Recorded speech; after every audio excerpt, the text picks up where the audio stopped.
Hello, क्या हाल चाल भाई? हैं? कैसे चल रही है पढ़ाई?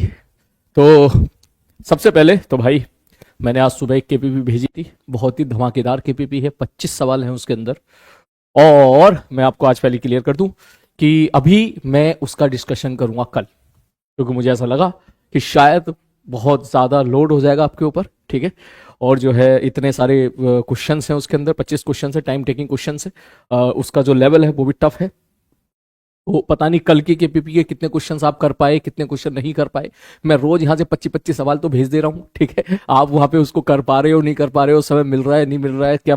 तो इन चीजों को ध्यान में रखते हुए तो मुझे तो ऐसा लगा थोड़ा सा कि चलो थोड़ा सा आपको वक्त देना चाहिए। ठीक है। तो अब आप उन केपीपी के क्वेश्चंस को फाइट मारिएगा। ठीक है। आज का लेक्चर जाया नहीं जाने देंगे, बेकार नहीं जाने देंगे, आज बहुत कुछ सीखेंगे। ठीक है। और यही चीज पहले मैं आपको बता देता हूँ। ठीक है। तो आप जो मैंने आज सुबह केपीपी दी थी उसको मैं यहाँ पे पीडीएफ फॉर्म में भी अटैच कर दूंगा, पीपीटी फॉर्म में भी अटैच कर दूंगा। ठीक है। आप उसके क्वेश्चंस को लगाइएगा, क्वेश्चंस के साथ फाइट मारिएगा। सारी बात समझ में? उसका डिस्कशन हम करेंगे कल, काफी मजा आएगा। ठीक है। और क्योंकि उसके एक एक सवाल काफी अच्छे हैं, आप में से मैं जानता हूं कि सारे बच्चे सारे सवाल नहीं कर सकते। कुछ बच्चे 25 में से 20 ही कर पाए होंगे, कुछ 15 कर पाए होंगे, कुछ ऐसे होंगे जो 10 बड़ी मुश्किल से कर पाए होंगे। ठीक है। कुछ ऐसे होंगे जो 5 या 6 ही शायद कर पाए होंगे, क्योंकि हर वैरायटी का बच्चा है। लेकिन मैं जो भी कंटेंट दे रहा हूं बस उसको लगाते रहो। ठीक है। उसका लेवल अच्छा है, बिलीव मी। ठीक है। ये अगर किसी भी ऑफलाइन इंस्टीट्यूट में किसी बैच में दे दिया जाए तो 40-50% ही ऑन एवरेज बच्चे अटेंड कर पाते हैं। और जो रैंकर्स वाले बच्चे होते हैं वो 70-80% अटेंड कर पाते हैं। ठीक है। तो अगर आप ये जानना चाहते हो कि उस केपीपी में स्कोर क्या है, ठीक है, तो अगर आप 30% से ऊपर अगर आप कर ले रहे हो तो यस, आप जेई में सेलेक्ट हो सकते हो अभी तक की प्रिपरेशन के आधार पर। ठीक है। अगर आप 50% कर ले रहे हो तो आप डेफिनेटली जो है 2000 के आसपास रैंक लेके आ जाओगे। दो क्या, 1000, 1500, 2000 के आसपास रैंक लेके आ जाओगे अगर आपने 50% की भी उस क्वेश्चन के 50% कर लिए तो, विद इन टाइम लिमिट। ठीक है। और अगर आप 60 कर ले रहे हो तो आप जो है ऑब्वियसली यार 1500 के बीच में आ जाएंगे। आप 70 कर ले रहे हो तो 500 और 100 के बीच में। कोई बच्चा ऐसा है जो 80% से ज्यादा क्वेश्चन कर ले रहा है with in time limit, 80 minute के अंदर। ठीक है। तो इसका मतलब वो तो भैया बहुत शानदार है, टॉप 100 के अंदर, टॉप 50 के अंदर वो कहीं भी स्टैंड कर सकता है, डिपेंड्स ऑन दैट डे। ठीक है। तो यही है। और ऐसा नहीं है इसके बाद हम लोग सेंट टॉमस को छोड़ देंगे, ऐसा बिल्कुल नहीं है। ठीक है। तो इसके बाद मैं और क्वेश्चंस की खूब सारी प्रैक्टिस कराऊंगा इस केपीपी के बाद। ये तो केपीपी 3 थी जो सुबह दी थी। ठीक है। 4 भी तैयार हो गई है। ठीक है। 4 के साथ 5 भी तैयार हो गई है, 5 पे भी काम चल पड़ा है। तो मैंने सोचा कि सेंट टॉमस में कम से कम 150 सवाल तो हम लोग प्रैक्टिस करें, और 150 ही सवाल प्रैक्टिस करें हम लोग इसमें, रोटेशन में। क्लियर है? ठीक है। तो ये डेढ़ मतलब टारगेट 150 का बनाएंगे तभी तो 120-125 तक कर पाएंगे। ठीक है। तो ये चीजें हैं। तो अब मैं आपको उस केपीपी के लिए टाइम दे रहा हूं। आज रात को ट्राई कीजिएगा, कल सुबह ट्राई कीजिएगा, फिर अपन उसको डिस्कस करेंगे। फिर सर आज की क्लास में क्या करेंगे? मैंने आप लोगों के कमेंट पढ़े, कुछ बच्चों को सेंट्रोमास फ्रेम वाला चीज थोड़ा सा भूल भुला गए हैं। मैं मानता हूँ इस चीज को, क्योंकि जब मेंस ओरिएंटेड होकर पढ़ रहे होते हैं तो सेंट्रोमास फ्रेम की जरूरत पड़ती नहीं है। ठीक है। तो चलो फिर मैं आज तो सेंट्रोमास से रिलेटेड काम काम की चीज आपको रिवाइज करा दूंगा पहले, उस पर भी 2-3 सवाल करा दूंगा। ठीक है। और वो वाला क्वेश्चन भी करा दूंगा आपको, वो जो दो मैंने कल जिसको छोड़ दिया था बोल के कि सारे क्वेश्चन एक साथ ले लेंगे, जिसमें स्प्रिंग के साथ 2 ब्लॉक अटैच है और दूसरा ब्लॉक आके उससे टकरा रहा है, चिपक रहा है, उससे रिलेटेड एनालिसिस कर लेंगे, ताकि आपको चैप्टर से रिलेटेड, कोलिजन से रिलेटेड, सेंट्रोमास फ्रेम से रिलेटेड, वर्क एनर्जी थ्योरम से रिलेटेड अगर कोई डाउट वगैरह हो तो सारे डाउट तुम्हारे क्लियर हो जाए। ठीक है। और अगर भूल भुला गए हैं तो वो आपका रिवीजन भी हो जाए। और इसके साथ साथ कुछ कल की केपीपी में कुछ अच्छे सवाल भी रह गए थे लास्ट में। ठीक है। क्योंकि वो टाइम हो गया था तो मैं उसको भी अभी यहां पर डिस्कस कर दूंगा। ठीक है। तो चलो शुरू करते हैं। तो सबसे पहले एक बात यार, कल का जो सवाल हमने किया था ये वाला, ठीक है, ठीक है, इस मोमेंट में एक एक बहुत अच्छी बात और थी इसमें। ठीक है। वो कल मैं बताना भूल गया था। क्या बोले? अगर मैं मैक्सिमम हाइट निकालना चाहता हूं, ठीक है, मैं निकालना चाहता हूं कि बताओ ये मैक्सिमम हाइट कितने पे जाएगा, तो मैंने आपको फ्लो में जो तरीका बताया वो तरीका भी सही था। ठीक है। फ्लो मैंने आपको बताया था कि मैंने कहा भाई साहब ये लाल वाला बॉडी इधर जाएगा v1 वेलोसिटी के साथ, तो जो इसकी फाइनल वेलोसिटी आ जाएगी v1, जो कि मैक्सिमम वेलोसिटी होगी, वो आप निकाल लो। मैंने कहा ठीक है। तो हमने अब ध्यान से समझना, यहां से हमने v1 मैक्स निकाली थी, ये आई थी। ठीक। फिर मैंने बोला था कि इसको आप इसमें पुट कर दो इस इक्वेशन में, तो उस मोमेंट पे आपको v2 पता चल जाएगा। और फिर मैंने बोला था याद कर, मैंने कहा V2 पता चल गया। तो लेकिन जब ये वाली वेलोसिटी अचीव होगी, ये वाली √320 वेलोसिटी अचीव होगी, तब नॉर्मल जीरो हो जाएगा। तो जब नॉर्मल जीरो होगा, ध्यान से समझना, जब नॉर्मल जीरो होगा तो उसके बाद भी तो, क्योंकि यहाँ पे cos थीटा की वैल्यू कितनी आती है 2/3, तो cos थीटा बाय 2/3, जब यहाँ पे नॉर्मल जीरो हो जाएगा तो उसके बाद इतने डिस्टेंस तक नीचे भी तो जाएगा ना, फ्री फॉल करेगा। तो आपको वो भी कंसीडर करना पड़ेगा, ये मैंने कल आपको बोला था, ठीक है, मैंने को वो कंसीडर करना पड़ेगा आपको। और जब आप उसको कंसीडर करोगे तो कंसीडर करने के बाद फिर आप जो है मतलब या तो आप इक्वेशन मोशन के साथ खेलो या बर्नौली थ्योरम के साथ खेलो, फिर वो जिस वेलोसिटी के साथ जमीन पर टकराएगा उसके बाद फिर वो ऊपर ईवी से उठ जाएगा। आई होप आप समझ गए मैं क्या कहना चाह रहा हूं, ये मैंने कल बोला था, ठीक। और इस तरीके से हम करके निकल गए थे। और इससे भी बेटर एक और तरीका है, ठीक है, अगर आपको निकालना ही है, बोले सर क्या तरीका है, मैंने कहा देख, ठीक है, वो ये है कि सर देखो इनिशियल कहानी थी ऐसी, ये लाल वाली थी, हाँ गुरुजी लाल वाली थी, ठीक है, और ये सपोज हरी वाली थी, ये ले, ये हरी वाली थी। कुछ बच्चे समझ भी गए होंगे क्या कहने वाला हूं, ठीक है, ठीक है, ठीक है sir ji, okay okay okay okay okay okay okay okay okay okay okay okay. और ये सारे क्वेश्चन अच्छे हैं मेरे भाई, ठीक है, ये मत समझना कि ये सब अच्छे हैं, पाथफाइंडर टाइप के सवाल हैं सब ये, ठीक है। इस टाइप के क्वेश्चन आपको पाथफाइंडर में मिल जाएंगे, है ना, वहीं पर ही मिलेंगे, उस टाइप के सवाल है, ठीक। तो सर ये तो हमें समझ में आ गया कि थोड़ी देर के बाद क्या होगा कि एक एंगल ऐसा आएगा जिस एंगल पर ये किधर जाएंगे भाई साहब, ये आगे की तरफ भाग जाएंगे। डायग्राम पे फोकस मत करना थोड़ा सा, है ना, रफ डायग्राम बना रहा हूं समय बचाने के लिए, ऐसे समझ ले, ठीक है, ठीक है। ये cos थीटा पर 2/3 पे कॉमन नॉर्मल जीरो हो जाएगा। मैंने कहा ठीक है, मैंने कहा अब ये सब क्यों करना यार, कॉमन नॉर्मल जीरो हो गए वाले भाई साहब तो चले गए ना, बोले हाँ चले गए। मैंने कहा कितने से गए, बोले सब V1 से गए, ये V1 तो हमको पता ही है, ये तो निकाल ही लिया हम लोगों ने, V1 की मैक्सिमम वैल्यू निकाल ली थी। मैंने कहा हाँ, उसके बाद क्या होगा, बोले उसके बाद रात से जमीन से टकराएगा। तो जब ये जमीन से टकराएगा, मान ले जमीन से टकराते वक्त इसकी वेलोसिटी है V2 फाइनल, बोले हाँ ठीक है सर, तो क्यों ना सीधा यहां से यहां वर्क एनर्जी थ्योरम लगाते, सीधा यहां से यहां लगा देते हैं, तो वो हमारा समय बच गया। कौन सा समय बच गया, समझ गया, कि जब वो नॉर्मल जीरो हुआ था कॉमन नॉर्मल, उसके बाद फिर ब्लॉक नीचे की तरफ हवा में चला था थोड़ी देर तक, वो उस ड्यूरेशन के लिए पहले तो वो डिस्टेंस निकालो, ठीक है, कि वो डिस्टेंस कितनी है, तो उस सब चीजों से बच जाओगे आप, सीधा सीधा यहां से बर्नौली थ्योरम लगा दो, ठीक है। और बर्नौली थ्योरम लगा दो तो आप सीधा बोलोगे अरे सर यहां पर जो है बर्नौली थ्योरम लगाए, तो हम क्या बोलेंगे, सर इसका सेंट्रोमास यहां पर है, इसका सेंट्रोमास यहां पर है, इसका सेंट्रोमास यहां पर है, इसका सेंट्रोमास यहां पर है। हरे वाले का सेंट्रोमास नीचे कितना आ गया 2r, तो वर्क डन बाय ग्रेविटी बराबर change in kinetic energy half m V1 square plus half m V2 final square, खत्म कहानी, एक लाइन में, वो सब करने की जरूरत ही नहीं थी, है ना। अब ध्यान से देखिए इसमें V1 क्या है, बोले सब V1 की वैल्यू हम लोग निकाल चुके हैं, क्या थी, जो भी आई थी V1, ये V1 की जो मैक्सिमम वैल्यू थी 16/27 GR, तो यहां आप 16/27 GR वैल्यू पुट कर सकते हैं, और इसको काटापीटी करके 2 से मल्टीप्लाई कर देते हैं, देख 4 GR बराबर V1 कितना आया था भैया 16/27 GR, ठीक है, और ये आ जाएगा प्लस V2 फाइनल का स्क्वायर, तो V2 फाइनल का स्क्वायर बराबर कितना हो जाएगा, सॉल्व करके अब आप निकाल सकते हो, ठीक है, जो भी आएगा। आई होप अब आपको रास्ता दिख गया है और V2 फाइनल पता चल गया, तो EV2 से उठेगा, और EV2 से उठेगा तो सेंट्रोमास कहां पर पहुंचेगा फिर आप निकाल सकते हो। बस इस बात का ध्यान रखना कि सेंट्रोमास अभी भी r डिस्टेंस दूरी पर है, तो जब बॉडी की वेलोसिटी जीरो हो जाएगी, जिस जगह पे जीरो होगी, ठीक है, तो वहां सेंट्रोमास की लोकेशन देखना, तो उसमें तुझे जमीन से r भी ऐड करना पड़ जाएगा। क्लियर है, ओके, ठीक। तो मतलब बेसिकली आप देख लीजिएगा कि वो क्या जानना चाह रहा है, वो आपसे मैक्सिमम हाइट ऑफ द सेंट्रोमास जानना चाह रहा है, क्या जानना चाह रहा है, उस हिसाब से इसको देख लीजिएगा। तो बेसिकली ये सवाल बड़ा मजेदार था, हमने क्वेश्चन को किया। अब चलते हैं आगे, ठीक है, नेक्स्ट। अब कल कुछ क्वेश्चन थे, जैसे कि एक ये वाला सवाल था, ठीक है, ये सवाल जो है बेटा इसको हटा देना, ठीक है, इस सवाल में गड़बड़ी है, ठीक है, क्वेश्चन ही ठीक नहीं है बेसिकली, है ना, बाय मिस्टेक चला गया था, ठीक है। इसी तर्ज पर एक और क्वेश्चन आपका ऐसा था, ये वाला था, ये वाला हो गया, ठीक है।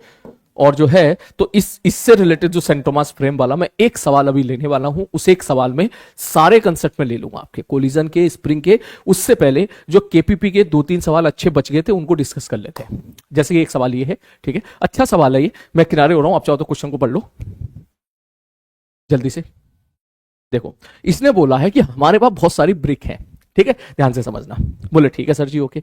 बहुत सारी ईंटें हैं, ईंटें, ठीक है सर, और सपोर्ट कुछ इस प्रकार का बना हुआ है, इस प्रकार का।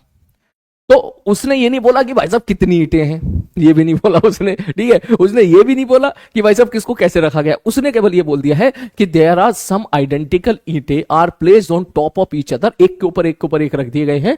Eight the edge of the table as shown, it is possible to slide them horizontally on each other such with that the projection of the topmost point is completely outside the table. मतलब वो भैया ये कहना चाह रहे हैं कि अगर मैं इस टेबल को पकड़, इसको, इस ईंट को पकड़ लूं, सबसे ऊपर वाली को, लाल वाली ईंट को अगर मैं पकड़ लेता हूं, तो वो कहना चाह रहा है भैया कि लाल वाली ईंट जो है जस्ट इसके बाहर आ चुका है।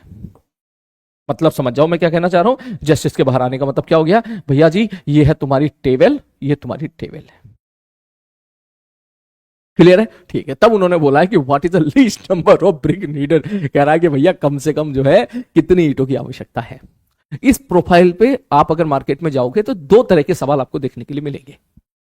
एक तरह के सवाल में ये है कि आपसे पूछना चाह रहे हैं कि भैया हमको ये बता दो कि नंबर ऑफ ब्रिक कितने होंगे, ठीक है। और एक सवाल और इस पैटर्न पे आपको देखने के लिए मिलेगा जहां उसने नंबर ऑफ ब्रिक ही दे दी, उसने कह दी भैया इतने ब्रिक है, नंबर ऑफ ब्रिक, और उसने फिर आखिरी में कुछ डिस्टेंसेस वगैरह पूछ लिया, जो मैं अभी थोड़ी देर में आपको, रुक जा मैं लिख ही देता हूं, मेरे पास वो क्वेश्चन भी पड़ा था, रुक जा एक मिनट, ये लिख दिया मैंने यहां पर, ठीक है। तो उसमें कुछ क्वेश्चन इस प्रकार के देखने के मिलेंगे, या तो आपके सामने ही पूछ लेगा भैया नंबर ऑफ जो है ईंटें बता दो, या फिर इस प्रकार की लैंग्वेज में सवाल पूछ लेता है कि find the maximum extension of the nth block. ऊपर से nth ब्लॉक जो है, कोई सा भी n की वैल्यू भी दिया हो सकता है कि आपसे पूछ ले कि 5वीं ब्लॉक बता दो, 6ठी ब्लॉक बता दो, ठीक है, from the tap so that block will not fall. तो ये दोनों क्वेश्चन बेसिकली एक ही प्रोफाइल के हैं, ठीक है। तो चलो अब मैं पहले ये वाला क्वेश्चन डिस्कस कर देता हूं, क्योंकि ये सबसे मुश्किल है, बाकी सब इससे आसान है, ठीक है। इस सवाल में सब कुछ आ जाएगा। तो ध्यान से देखो, सवाल में वो ये कह रहा है कि मेरे पास सपोज ये एक टेबल है, ठीक है। अब ध्यान से सुनना, अब अगर मैं इस पेन को ऐसे रख देता हूं तो पेन नीचे नहीं गिर रहा है, ठीक है। अगर मैं इस पेन को ऐसे रख देता हूं तो भी पेन नीचे नहीं गिर रहा है, अगर मैं पेन को ऐसे रख देता हूं तो भी ये नीचे नहीं गिर रहा है। लेकिन एक ये बात तो सच है ना कि हमेशा रखूंगा तो जरूरी थोड़ा ना रेस्ट पे रहेगा। अगर मैंने इसको ऐसे रख दिया तो देख फटाक से नीचे गिर गया, ठीक।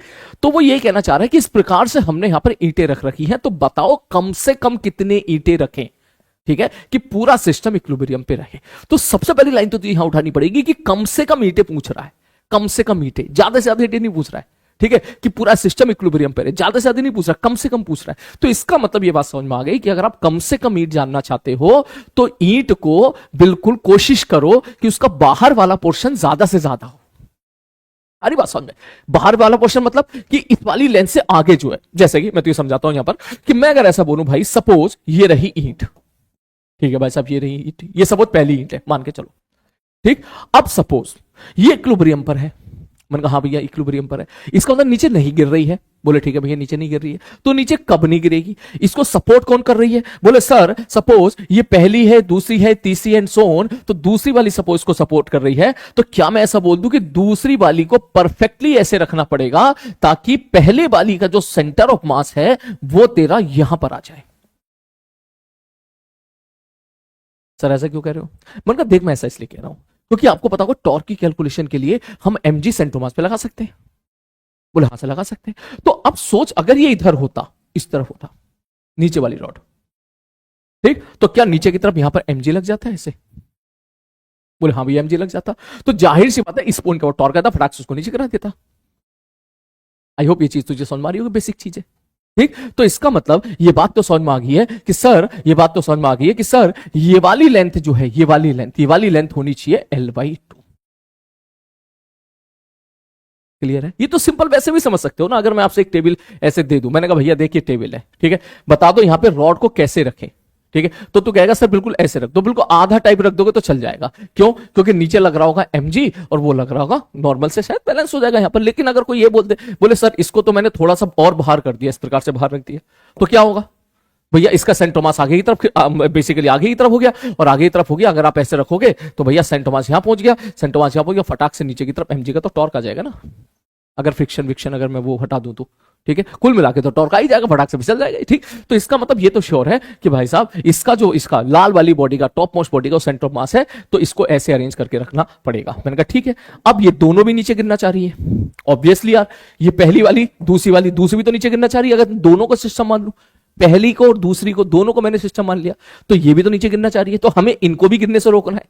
तो इनको किसने गिरने से रोका है? तीसरी वाली ने। तो मान लो ये तीसरी वाली मैं आपसे पूछूंगा, मैंने कहा तीसरी वाली को मैं कहां लगाऊं, कहां रखूं कि दोनों ना गिरे। तो जैसे हमने ये कंसेप्ट लगाया था कि ऊपर वाली जो रॉड है उसका सेंट्रोमास पकड़ लिया था हमने कि भाई सेंट्रोमास यहां था, उस हिसाब से नीचे वाली लगा दी। उसी प्रकार से अगर मैं दोनों को सिस्टम मान लूं तो मैं ये निकाल लूं सबसे पहले कि दोनों का सिस्टम मान के इसका सेंटर ऑफ मास कहां पर है, दोनों को। अब तो ये समझ कि एक ईंट होगी दोनों, ठीक है, ये दोनों चिपकी चिपकी हो गई, दोनों एक ही ईंट हो गई, तो इनका टोटल मास कितना हो गया? 2m हो गया। तो मैं आपसे पूछूंगा सेंट्रोमास कहां पर होगा, तो आप बोलोगे सर सेंट्रोमास की कैलकुलेशन अगर अपन करें तो लाल वाली बॉडी का सेंट्रोमास यहां पर है। मैंने कहा ठीक है, और ये पीली वाली बॉडी का सेंट्रोमास बिल्कुल बीचों बीच में होगा। मैंने कहा बिल्कुल ठीक है, एक्स कोऑर्डिनेट पे फोकस कर, वाई पे फोकस मत कर, ठीक, क्योंकि सारा लफड़ा एक्स की वजह से ही हो रहा है। तो इसका मतलब सर हम ये हमेशा किया करते थे कि जब भी कहीं पूरे सिस्टम का सेंट्रोमास की लोकेशन निकालनी होती थी तो बॉडी को हटा के बिंदु बना दिया करते थे, ठीक, बिंदु बिंदु खेलते थे हम लोग। तो भैया ऐसे समझ, एक एम मास यहां पे रखा हुआ है, एक एम मास यहां पे रखा हुआ है, ठीक, और ये इनके बीच की डिस्टेंस कितनी है? L/2, ये वाली डिस्टेंस L/2 है। तो एम मास का पार्टिकल है तो उनके बीच का सेंट्रोमास तो बिल्कुल बीचों बीच में आएगा। तो इसका मतलब ये हुआ कि इनका जो सेंट्रोमास, इन दोनों का जो सेंट्रोमास होगा वो कहीं यहां पर आएगा। वाई कोऑर्डिनेट को भूल जाऊं तो इस जगह पर होगा इन दोनों का सेंट्रोमास। अगर मैं एक्स कोऑर्डिनेट पूछूं तो दैट मींस मैं ये कहना चाह रहा हूं कि इन दोनों का जो सेंट्रोमास होगा वो इस लाइन पे लाई करेगा। ऑब्वियसली यार मास सेम है तो बीच में ही आएगा ना, एग्जैक्टली ठीक है सर। तो सपोज मान लेते हैं कि इनका सेंट्रोमास कहीं इस जगह पर है, मतलब एक्स कोऑर्डिनेट है, मैंने यहां पे बना दिया। अब मुझे इन दोनों को गिरने से रोकना है, तो क्वेश्चन ये है कि तीसरी जो ऊपर से जो नीचे वाली ईंट है, वो तीसरी ईंट को मैं कैसे लगाऊं। तो मैंने कहा भैया एक काम कर, तीसरी ईंट को लगाने के लिए मैं ले लेता हूं गुलाबी वाली ईंट, तो भैया ऐसे लगा दे, इस प्रकार से, इस प्रकार से। और लगाने से पहले ये बता ये वाली डिस्टेंस कितनी है? बोले सर ये वाली डिस्टेंस होगी L/4 होगी, कोई बीचों बीच हो गया, ठीक, ठीक है सर। तो आप ये समझो कि दिस इज, ये क्या है, हरा वाला क्या है, ये क्या है, ये दोनों का, ऊपर वाली पहली और ये दूसरी, ऊपर की दोनों रॉड का जो सेंटर ऑफ मास का एक्स कोऑर्डिनेट है वो मैं इससे रिप्रेजेंट कर रहा हूं, ठीक, ठीक है सर जी। अब इन दोनों को गिरने से रोकना है तो तू कहेगा कि सर एक और लगा दो यहां पर। मैंने कहा ठीक है बिल्कुल। अब सुन, अगर इसको तूने ऐसे लगा दिया, ठीक है, तो तू यहां से फील ले पा रहा होगा कि इन दोनों ऊपर वाली जो दोनों हमारी ईंटें थी, इन दोनों का सेंट्रोमास यहां पर है। फटाक से वो एमजी का टॉर्क आ जाएगा तो फटाक से गिरा देगा उसको, ठीक, ठीक है सर जी। तो इसका मतलब आई होप आपको ये चीज समझ में आ रही होगी कि तीसरी ईंट को हमको कुछ इस प्रकार से रखना पड़ेगा, इस प्रकार से, तीसरी हो गई, ठीक, ठीक है सर जी, ओके, ठीक। कैसे सर? जहां ऊपर की जो दो रोड है, मैंने कहा हाँ भैया, उन दोनों रोडों का जो सेंटर ऑफ मास होगा, ठीक है, वो मुझे, हम बेसिकली जिस जगह पर होगा तो वहां मुझे ईंट रखनी पड़ेगी। अब तुम कहोगे सर ऐसे ही क्यों रख रहे हो? सर ऐसे भी तो रख सकते हैं ना सर, इसको सर हाँ ये बात तो मैं जो है ये बात तो मैं कहना ही भूल गया। मैंने कहा क्या? बोले सर आप ठीक है सर, आप यहां रखोगे तो वो गिर जाएगा, ठीक है, लेकिन सर यहां भी तो रख सकते हैं ना, ऐसे भी तो रख सकते हैं ना, ऐसे भी तो रख सकते हैं ना सर ये वाली जो है इसको भी तो ऐसे ऐसे रख सकते हैं ना। मैंने कहा आगे भी तो रख सकते हैं ना। तो मैंने कहा देख सवाल में ये कहना चाह रहा है कि भाई मुझे बता दो लीस्ट नंबर ऑफ ईंटें, कम से कम ईंटें बताओ कितनी होगी, ज्यादा से ज्यादा नहीं होगी, कम से कम ईंटें। तो अगर वो कम से कम ईंट के बारे में जब बात करना चाह रहा है कि कम से कम ईंट हो, तो इसका मतलब ये बात तो श्योर है कि हमें ईंट का जो बाहर वाला पोर्शन है वो ज्यादा से ज्यादा रखो, जो हवा वाला पोर्शन है इधर वाला जो ज्यादा, क्योंकि अगर ज्यादा से ज्यादा होगा तभी तो कम से कम ईंटें आएंगी, नहीं तो एक के ऊपर एक रखता चला जा, ठीक है। समझ रहा मैं क्या कहना चाह रहा हूं, ठीक है। ऐसा तो इनफाइनाइट केस मतलब बन जाएगा अगर ये बात ना करे। बोले कैसे? मैंने कहा देख ऐसे मान के चल, ये क्या है? बोले सर ये हमारी सपोज ये टेबल है। मैंने कहा तो देख, एक को रख दे ऐसे, एक को रख दे ऐसे, एक को रख दे ऐसे, 0.5 सेंटीमीटर का अंतराल पर रखता चल, एक को रख दे ऐसे, 0.5 मिलीमीटर, एक को रख दे ऐसे, देख ये तो फील आ रही होगी, बिल्कुल फील आ रही होगी, बिल्कुल। ओ चुन्नी चुन्नी चुन्नी चुन्नी, ऐसा तो इनफाइनाइट ईंटें रख लेगा भाई तू, सारी बात समझ में, ठीक है ना। ऐसा बहुत सारी रख देगा, ठीक है। ये एक काम कर और कर, ये ले थोड़ा और इधर शिफ्ट कर दो, बहुत ही कम रख, बहुत ही कम रख, ठीक है। और फिर जो है थोड़ा थोड़ा थोड़ा थोड़ा थोड़ा थोड़ा, मतलब ऐसे समझ, एक ईंट के ऊपर जब दूसरी ईंट रखी तो उनके बीच में तूने 1 माइक्रोमीटर का गैप, 1 माइक्रोमीटर का डिस्टेंस रखा केवल एक्स में, तो जब सबसे ऊपर वाली यहां वाली जो कोई ईंट आएगी, ठीक है, तो इसका मतलब यहां से लेकर यहां तक लाखों करोड़ों ईंटें तुम रख चुके होंगे। आई होप मेरा पॉइंट आप समझ रहे हो मैं क्या कहना चाह रहा हूं। वो हमें क्वेश्चन के हिसाब से खेलना है। क्वेश्चन वाला ये कहना चाह रहा है कि कम से कम ईंटों में काम चलाओ भाई साहब, कम से कम ईंट बताओ कितनी होगी कि सबसे ऊपर वाली जो ईंट है, सबसे ऊपर वाली जो ईंट है वो बिल्कुल इससे बाहर आ जाए। तो इसका मतलब अगर कम से कम ईंटें चाहिए तो इसका मतलब ईंटों का बाहर वाला पोर्शन जितना ज्यादा से ज्यादा पॉसिबल है उतना ज्यादा से ज्यादा रखो। तो इस केस में अगर मैं ऐसा बोलूं, ये हमारी टेबल है और आपने मेरे भाई ईंट रख दी है, सपोज ऐसे इस प्रकार से ईंट रखती है, ये नहीं गिरेगी। अगर मैं ऐसा बोलूं, ये थोड़ा सा मैं इसको आगे शिफ्ट कर दूं, अभी भी नहीं गिरेगी। मैं थोड़ा और आगे शिफ्ट कर दूं, अभी भी नहीं गिरेगी। तो अगर मैं आपसे इस सवाल में पूछना चाह रहा हूं कि भाई साहब मैं स्टार्ट कर रहा हूं ऊपर वाली से, ये जो ऊपर वाली है, ऊपर वाली ईंट से बात करना चाह रहा हूं, तो ये बेसिकली यहां से ये ना गिरे, तो इसके लिए क्या कंडीशन होनी चाहिए सर? इसके लिए कंडीशन ये होनी चाहिए कि सर ये जो हमने पीली वाली रखी है, पीली वाली यहां तक तो हो ज्यादा से ज्यादा। बात समझ मारिए, ठीक है सर जी। इसके पीछे अगर हुई तो फटाक से वो गिर जाएगी नीचे की तरफ, ठीक है। तो इसका मतलब इस बात की कोशिश करो कि ज्यादा से ज्यादा जो है ईंट का पोर्शन आपका बाहर हो। तो आप शुरू करते हैं भाई साहब। तो मैंने ऐसा कैसे क्वेश्चंस को उठाया था भैया? बोले लाल वाले का सेंटोमास यहां पर है, तो हमने पीली वाली ईंट यहां रख दी थी। अब सर ऊपर की दोनों का सेंटोमास कहां पे था? बिल्कुल यहां पे था, तो इसका मतलब तीसरी वाली यहां रख दो आप इस जगह पर। मैंने कहा ठीक है, और बताओ सर। इसके बाद अब ये निकालो कि सर यहां ऊपर तीनों का, पहला दूसरा तीनों का सेंटोमास कहां पर है? जहां पर तीनों का सेंटोमास होगा वहां पर चौथी वाली रख दो, उसके बाद पांचवी, उसके बाद छठी। यही पैटर्न आपका यहां पे फॉलो होता चला जाएगा। तो अगर मैं इस पैटर्न को फॉलो करूं तो ध्यान से देखना कि सर अब मैं जानना चाहता हूं पहली, दूसरी और तीसरी का सेंटर ऑफ मास, ठीक है। तो कैसे निकालोगे सर? या तो इसको एक काम करो। मैंने कहा क्या? बोले सर अगर अपन ध्यान से देखें, ये दोनों रोड, ये दोनों ऊपर की दोनों का सेंटर मास तो ये है, इस जगह पर है, तो मान लो यहां 2m मास रखा हुआ है, ठीक है। कौन सा दोनों? लाल वाली और पीली वाली, mm 2m हो गया, ठीक है सर। और ये कौन सी है भैया? ये है गुलाबी वाली। तो सर गुलाबी वाली का जो सेंटर मास है वो यहां पर होगा m, और दोनों के बीच का डिस्टेंस कितना है? L/2। क्यों L/2? क्योंकि गुलाबी वाली का सेंटर मास सिर्फ किस जगह पर होगा? इस जगह पर होगा। ये गुलाबी वाली का सेंटर ऑफ मास है और ये हरा क्या था? इन दोनों का सेंटर ऑफ मास था। ठीक है सर जी। तो अब अगर मैं लोकेशन ऑफ सेंटर मास पूछूं तो आप बड़े आराम से, सपोज तू इसको ओरिजिन मान ले, तो लिख सकता है m इंटू L/2 बटे total mass m plus 2m बराबर निकल के आ जाएगा m से m कैंसिल आउट हो जाएगा, बराबर निकल के आ जाएगा L/6। इसका मतलब ये हुआ यहां से कि सर ये बात हमें समझ में आ गई। क्या समझ में आ गई? कि सर इसके ये पूरे का तीनों 1 2 3 तीनों का सेंटर मास कहीं इस जगह पर होगा और वो यहां पर आ जाएगा L/6 पर। मैं जो सेंटर मास कह रहा हूं यहां पर होगा, मतलब ये नहीं एग्जैक्ट यहां पर होगा, मैं एक्स कोऑर्डिनेट के बारे में बात कर रहा हूं। वाई कोऑर्डिनेट तो उसका होगा ही, प्लीज इस बात का ध्यान रखिएगा, ठीक है। क्योंकि मैं एक्स कोऑर्डिनेट के बारे में, वाई कोऑर्डिनेट कोई फर्क ही नहीं पड़ता ना कितना वो, हमें तो एक्स से मतलब है, ठीक है।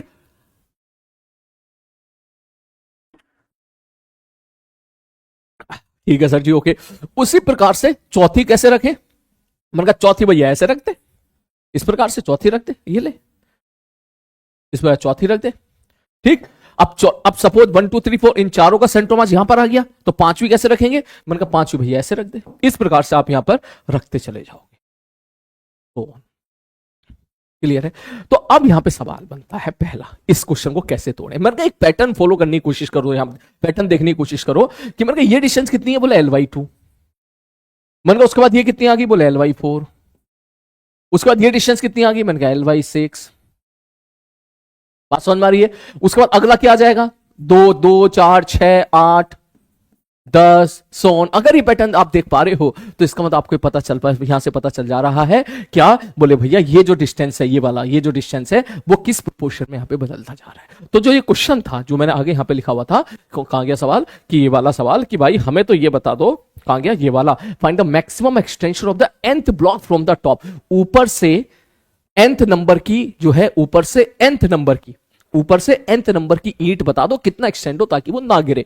तो जैसे कि आप देख पा रहे हो, पहली वाली L/2 है, दूसरी वाली L/4 है, तीसरी वाली L/6 है, ठीक है। ऊपर से चौथी वाली जाओगे तो L/8 होगा। इसका मतलब इसका तो आंसर हो गया सर L/2n। अगर कभी मिले तो आप सीधा बोल देना सर ये उसी पैटर्न में फॉलो हो रहा है, आप n की जगह नंबर ऑफ ब्रिक रख दो, कौन सी ब्रिक चाहिए, तो इसका मतलब उतना एक्सटेंड होगी। लेकिन अब आते हैं हम इसके सवाल पे। ये वाला जो क्वेश्चन था हमारा, मैं इसको डिलीट कर देता हूं भाई, ठीक है, अब आते हैं इसके क्वेश्चन पे कि इसका आंसर क्या होगा। मैंने कहा भाई देख, हमें चाहिए मिनिमम नंबर ऑफ ब्रिक। तो क्या मैं ऐसा बोल दूं, ध्यान से समझना, ठीक है, कि सर ये डिस्टेंस कितनी, सर अगर मैं इसको ध्यान से देख, अगर मैं इसको ऐसे लाइन पर्टिकुलरली इस प्रकार से खींच देता हूं, खैर ये लाइन ध्यान से सुनना, ये लाइन जो है ये वाली एक जैसी नहीं है कायदे में। तो अभी तो हमें ये पता चला है कि ये वाली डिस्टेंस Ly2 है, ये वाली डिस्टेंस Ly4 है, ये वाली distance Ly6 and so on.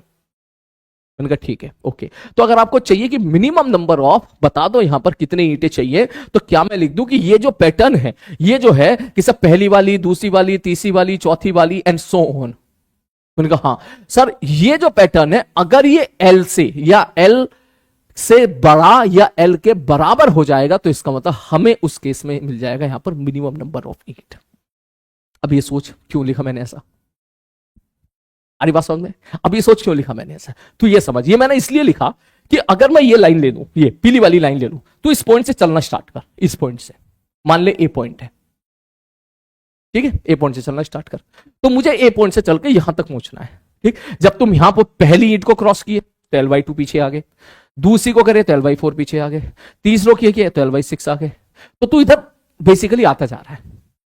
अरे बात समझ में, तो इन सबका सम जब तेरा L हो जाएगा तब इसका मतलब यह हो गया कि जैसे इन सबका सम L हो जाएगा तो तुझे पता चल जाएगा कि कम से कम इतने ईंटों तो लगाओ, और अगर L से ज्यादा हो जाएगा तो अच्छी बात है, तो अच्छी बात है। तो इसका मतलब योर आंसर इज कि आपको ये पैटर्न देखना पड़ेगा, ये पैटर्न कितनी बार जोड़े, ठीक है, कितने टर्म्स को जोड़े कि उसका सम L या L से ज्यादा आ जाए। तो अगर मैं एक एक करके देखूं तो Ly2, हाँ भैया Ly2 तो भैया L होता है, Ly2 आधा होता है, Ly4 सर Ly4 होता है तुम्हारा 3Ly4 हो जाएगा, दोनों को जोड़ोगे, ठीक है, इससे काम नहीं बना।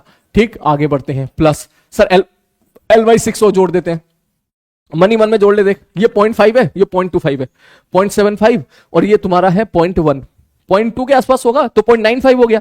तो एक अगला टर्म और जोड़ दे Ly8।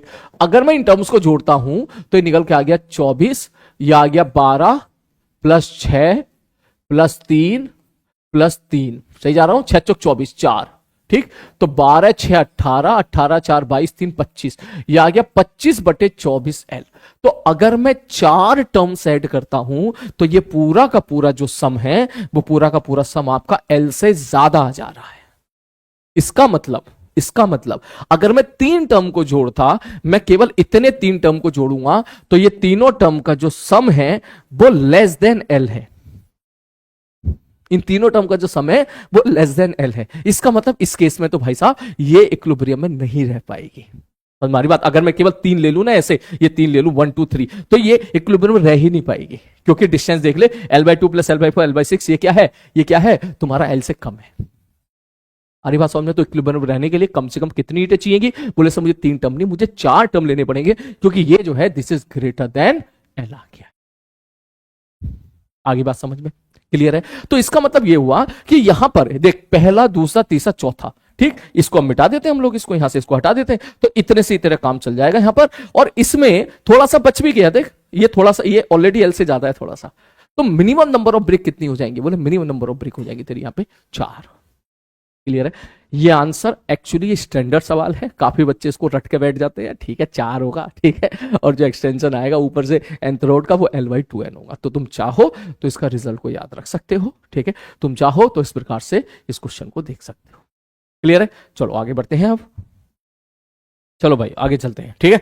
नेक्स्ट, इसके बाद एक क्वेश्चन भाई ये था कूदा फांदी वाला, भाई ये खुद करो, कैलकुलेशन से भरपूर सवाल है, ये एडवांस में आते हैं इस प्रकार के क्वेश्चंस। ये इसके ऊपर कूद गया, ये आगे चला गया, फिर वो उसके ऊपर कूद गया, ठीक है। ये 3 4 5 सवालों को क्या कर देते हैं, मर्ज करके किया जाता है। ये क्वेश्चंस मोमेंटम कंजर्वेशन ही लगाना है और कुछ नहीं है। एक क्वेश्चन आपका ये भी था, ठीक है, एक बार ये भी देख लेते हैं। ये तुम्हारा वेरिएबल मास सिस्टम का सवाल है। इसमें कहना चाह रहा है एक रॉकेट है, ऊपर जा रहा है रेस्ट से, ठीक है भाई साहब, रेस्ट से ऊपर जा रहा है, यूनिफॉर्म ग्रेविटेशनल फील्ड है और नीचे जो है और रिलेटिव स्पीड यू से जा रहा है। एज्यूम दैट, अच्छा रिलेटिव स्पीड यू नहीं, उससे क्या कर रहा है, एक बार पढ़ लेते हैं। By ejecting exhaust, by ejecting exhaust का मतलब यह फ्यूल बर्न हो रहा है, धुआं निकल रहा है, ठीक है, और जो धुआं निकल रहा है उसकी जो रिलेटिव कितनी है, यू है। Assume that the rate at which the mass is expelled given by dm/dt बराबर km।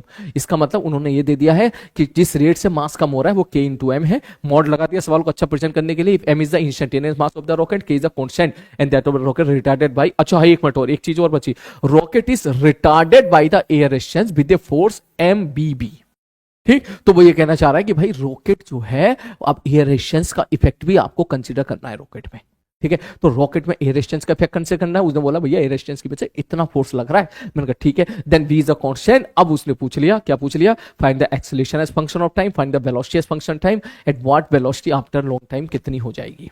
आई होप सवाल आपके समझ में आ गया होगा। देसी भाषा में समझा देता हूं, सिंपल सवाल है, वही रॉकेट प्रोपल्शन का क्वेश्चन है, लेकिन उसमें उन्होंने एक चीज एक्स्ट्रा ऐड कर दी कि भाई साहब इसमें जो है एयर रेजिस्टेंस वाला फोर्स भी लग रहा है।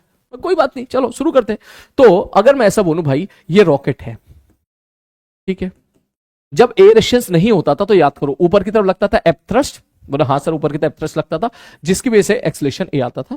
तो हम क्या एक्सेलरेशन क्या लिखते थे, ऊपर वाला फोर्स माइनस नीचे वाला फोर्स। नीचे वाला फोर्स कौन सा होगा, mg, ऊपर क्या लगेगा, एफ थ्रस्ट। तो हम क्या लिखते थे, एफ थ्रस्ट। एफ थ्रस्ट क्या होता था सर, ये होता था सर ये होता था v रिलेटिव इंटू dm/dt। ऊपर वाला फोर्स माइनस नीचे वाला फोर्स बराबर मास इंटू एक्सेलरेशन।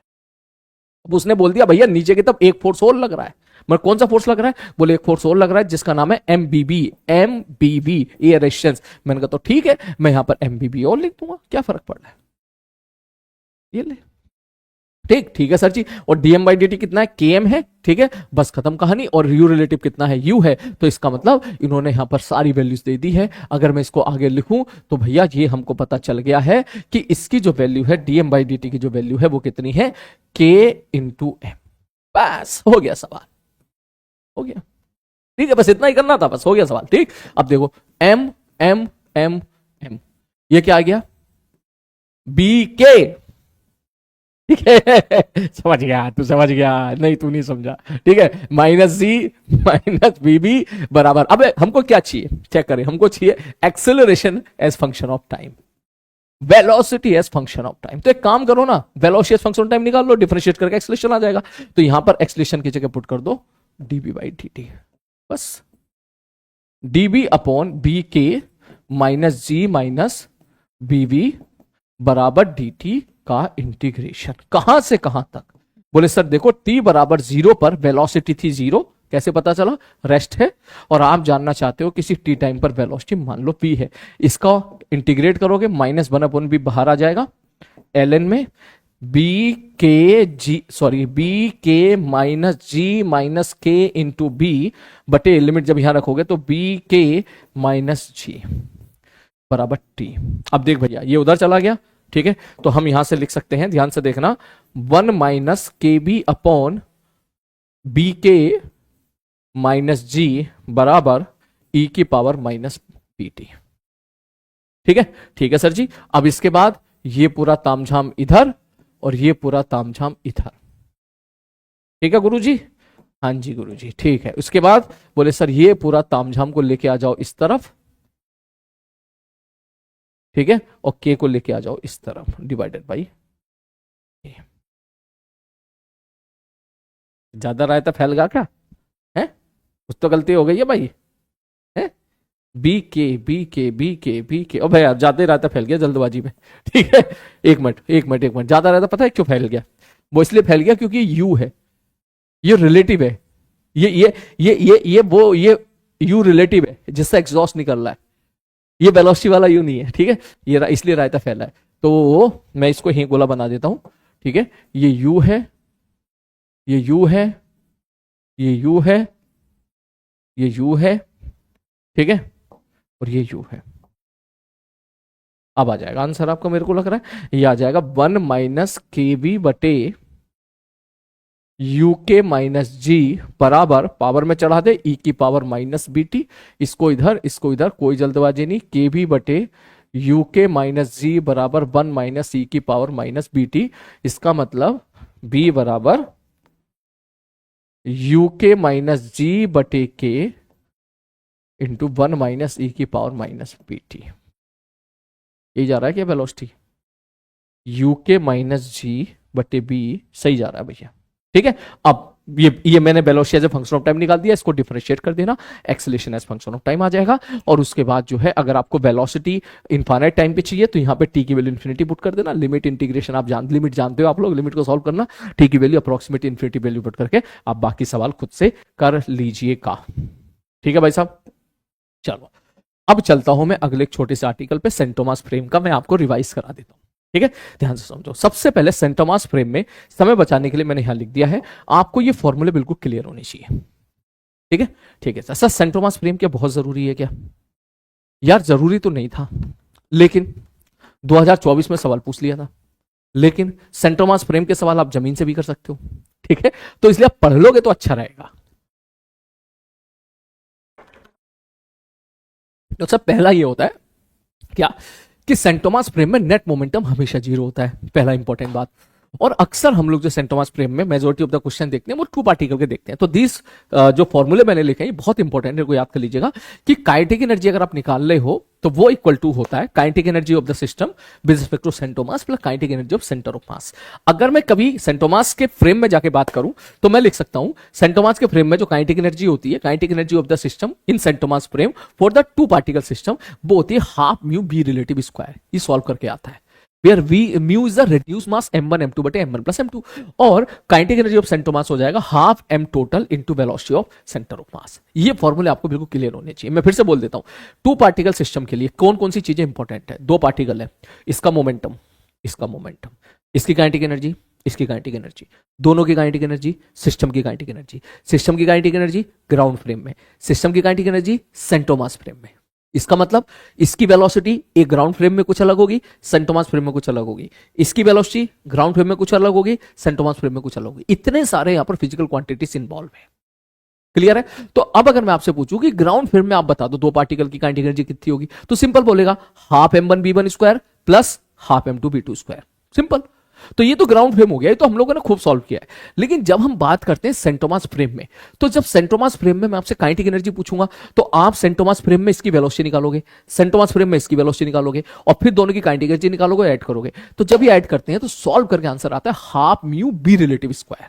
तो आपको ये फॉर्मूला याद रखना है, वी रिलेटिव मतलब दोनों की वेलोसिटी की जो रिलेटिव वेलोसिटी। तो आपको ये फॉर्मूला याद रखना है कि सेंटर ऑफ मास फ्रेम में जो काइनेटिक एनर्जी होती है उसका फॉर्मूला होता है half mu B relative square. पहला इंपॉर्टेंट फॉर्मूला याद रखना। ये जो सिस्टम की काइनेटिक एनर्जी है टू पार्टिकल के लिए है, ठीक, और टू पार्टिकल के लिए है और सेंट थॉमस के फ्रेम में है। ठीक है सर, सेंट थॉमस के फ्रेम में। कोई बोले सर ये तो ठीक है, लेकिन अगर मेरे को ग्राउंड फ्रेम में चाहिए तो मैंने कहा ग्राउंड फ्रेम में तो होती है half m1 v1 square plus half m2 v2 square. तो इन फॉर्मूले को रिलेट करने का एक और इंपॉर्टेंट फॉर्मूला होता है कि काइनेटिक एनर्जी जो आएगी टोटल दो पार्टिकल की, वो आती है half mu B relative square plus half m total velocity of centre of mass का स्क्वायर। ठीक, ठीक है सर जी। अब इसमें सपोज आप वर्क एनर्जी थ्योरम लगा रहे हो, जैसे कि हम पहले भी काफी सवाल में देख चुके हैं। वर्क एनर्जी थ्योरम तो चाहे किसी फ्रेम से लगा कोई दिक्कत नहीं है, लेकिन अगर तू सपोज किसी एक्सीलरेटेड फ्रेम के ऊपर जाके बैठा है तो फिर सूडो फोर्स को कंसीडर करना पड़ेगा तुझे। ठीक है, तो उसका भी वर्क डन तेरे को लिखना पड़ेगा। ठीक, तो सपोज एग्जांपल के तौर पे तू कहे कि सर जब हम लोगों ने एक्सेलरेटेड ठेले के ऊपर चढ़ चढ़ के वर्क एनर्जी थ्योरम लगाई, लिफ्ट के अंदर घुस घुस के बैठ के हम वर्क एनर्जी थ्योरम लगाई कभी, ठीक है, सूडो फोर्स कंसीडर कर लिया था, चलो ठीक। तो सर इसका मतलब सेंट थॉमस के ऊपर बैठ के भी तो वर्क एनर्जी थ्योरम लगा सकते हैं, मन का बिल्कुल लगा सकते हैं। तो सेंट थॉमस फ्रेम कहां इंपॉर्टेंट होता है? वो यहां इंपॉर्टेंट होता है कि मान ले तू सेंट थॉमस के ऊपर जाके बैठ गया, ठीक है, अब उसके ऊपर जाके तू बैठ गया, अब तुझे लगानी वर्क एनर्जी थ्योरम। तो work done by all the force equal to change in kinetic energy. ठीक, सेंटर ऑफ मास फ्रेम में काइनेटिक एनर्जी का फॉर्मूला क्या होता है? हाफ म्यू बी रिलेटिव का square. Kinetic energy of system दो particle के लिए बात कर रहा हूं in centre of mass frame, कितना होगा? हाफ म्यू बी रिलेटिव का स्क्वायर।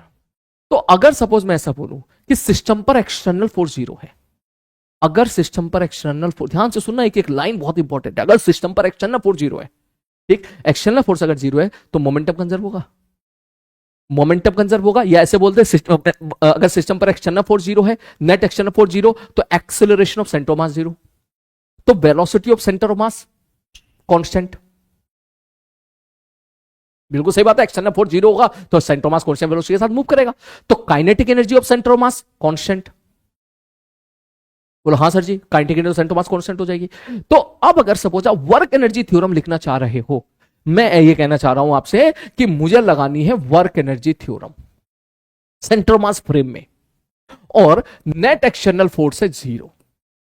अगर नेट एक्सटर्नल फोर्स जीरो है, इसका मतलब वेलोसिटी ऑफ सेंटर ऑफ मास तुम्हारी क्या है? कांस्टेंट है। इसका मतलब kinetic energy of centre of मास क्या है? कांस्टेंट है। तो आप क्या लिखोगे? आप लिखोगे work done by all the force equal to change in kinetic energy. ठीक है, ओके, कोई दिक्कत वाली बात नहीं है। ठीक, तो अगर आप सेंटर ऑफ मास के फ्रेम में जा रहे हो, तो अब तुम मुझे इतना बताओ, सेंटर ऑफ मास के फ्रेम में अगर आप जा रहे हो तो चेंज इन काइनेटिक एनर्जी या तो आप सीधा यहीं से खेल जाओगे। ठीक, मतलब हाँ भैया सेंटर मास में काइनेटिक एनर्जी दी, तो आप सीधा यहां पे लिख सकते हो क्या, बोले sir change in kinetic energy क्या, half mu v relative final का square minus v relative initial का स्क्वायर। ये थोड़ा फायदा हो जाता है। आ रही है बात समझ में, क्लियर है? और चाहो तो इसको ग्राउंड फ्रेम से भी वेरीफाई कर सकते हो। बोले ग्राउंड फ्रेम से कैसे? मैंने कहा अगर मैं ग्राउंड फ्रेम से बात करूं, ग्राउंड फ्रेम से work done by all the force equal to change in kinetic energy, change in kinetic energy ground frame में। बोले हाँ सर जी, तो सर काइनेटिक एनर्जी का फॉर्मूला ग्राउंड फ्रेम में क्या हो गया? मैंने कहा ये हो गया। तो सर अगर एक्सटर्नल फोर्स सपोज जीरो है, ध्यान से सुनो, अगर एक्सटर्नल फोर्स जीरो है तो ये पूरा टर्म कांस्टेंट, ये पूरा टर्म कांस्टेंट हो जाएगा। क्यों? वेलोसिटी ऑफ सेंटर ऑफ मास क्या हो गया आपका? Velocity centre of mass constant हो जाएगा। और अगर ये पूरा टर्म तुम्हारा कांस्टेंट हो गया, तो जब आप final kinetic energy minus initial kinetic energy लिखोगे तो ये टर्म तुम्हारा कॉमन आएगा, तो कैंसिल आउट हो जाएगा, केवल यही टर्म तुम्हारा बच जाएगा। बात समझ में, क्लियर है? ये हम कब बात कर रहे हैं? जब एक्सटर्नल फोर्स जीरो है। ठीक है, क्योंकि अगर एक्सटर्नल फोर्स जीरो है तभी तो ये वाला टर्म उड़ा, अगर आप ग्राउंड फ्रेम में लिख रहे हो तो। और अगर सेंटर मास फ्रेम में लिख रहे हो फिर तो कोई दिक्कत वाली बात है ही नहीं यहां पर। और एक्सटर्नल फोर्स जीरो है तो इसका मतलब सेंटर मास के पास एक्सलेशन नहीं है, और सेंटर मास के पास एक्सलेशन नहीं है, फिर अगर आप सेंटर मास के ऊपर जाकर बैठोगे तो सूडो फोर्स देने की जरूरत ही नहीं पड़ेगी आपको। ठीक, तो ये कुछ फैक्ट, ये कुछ चीजें होती है। खैर ये चीजें समझ में आपकी बेटर तब आएंगी जब मैं क्वेश्चन से समझाऊं। ठीक है, तो मैं 2-3 एग्जाम्पल ले रहा हूं। जैसे पहला सवाल ध्यान से समझना, आता हो फिर भी देखना, कोई ना कोई बात मैं ऐसी जरूर बता दूंगा जो तुम्हें काम की होगी। कि सपोज पहला सिंपल सा सवाल ले लेते हैं, ये आपने कई बार देखा होगा क्वेश्चन, कि सर इसका मास m है, इसका मास m है, ये इधर v नोट से जा रहा है, ये रेस्ट पर है, तो बता दो इसकी मैक्सिमम कंप्रेशन कितना होगा। आपको याद होगा इस प्रकार का क्वेश्चन। ठीक है, हम कैसे क्या करते थे? बोले सर हमें ये बात तो पता है सर। मैंने कहा क्या? बोले सर मैक्सिमम कंप्रेशन कब होगा? जब दोनों बंदों की वेलोसिटी सेम हो जाएगी।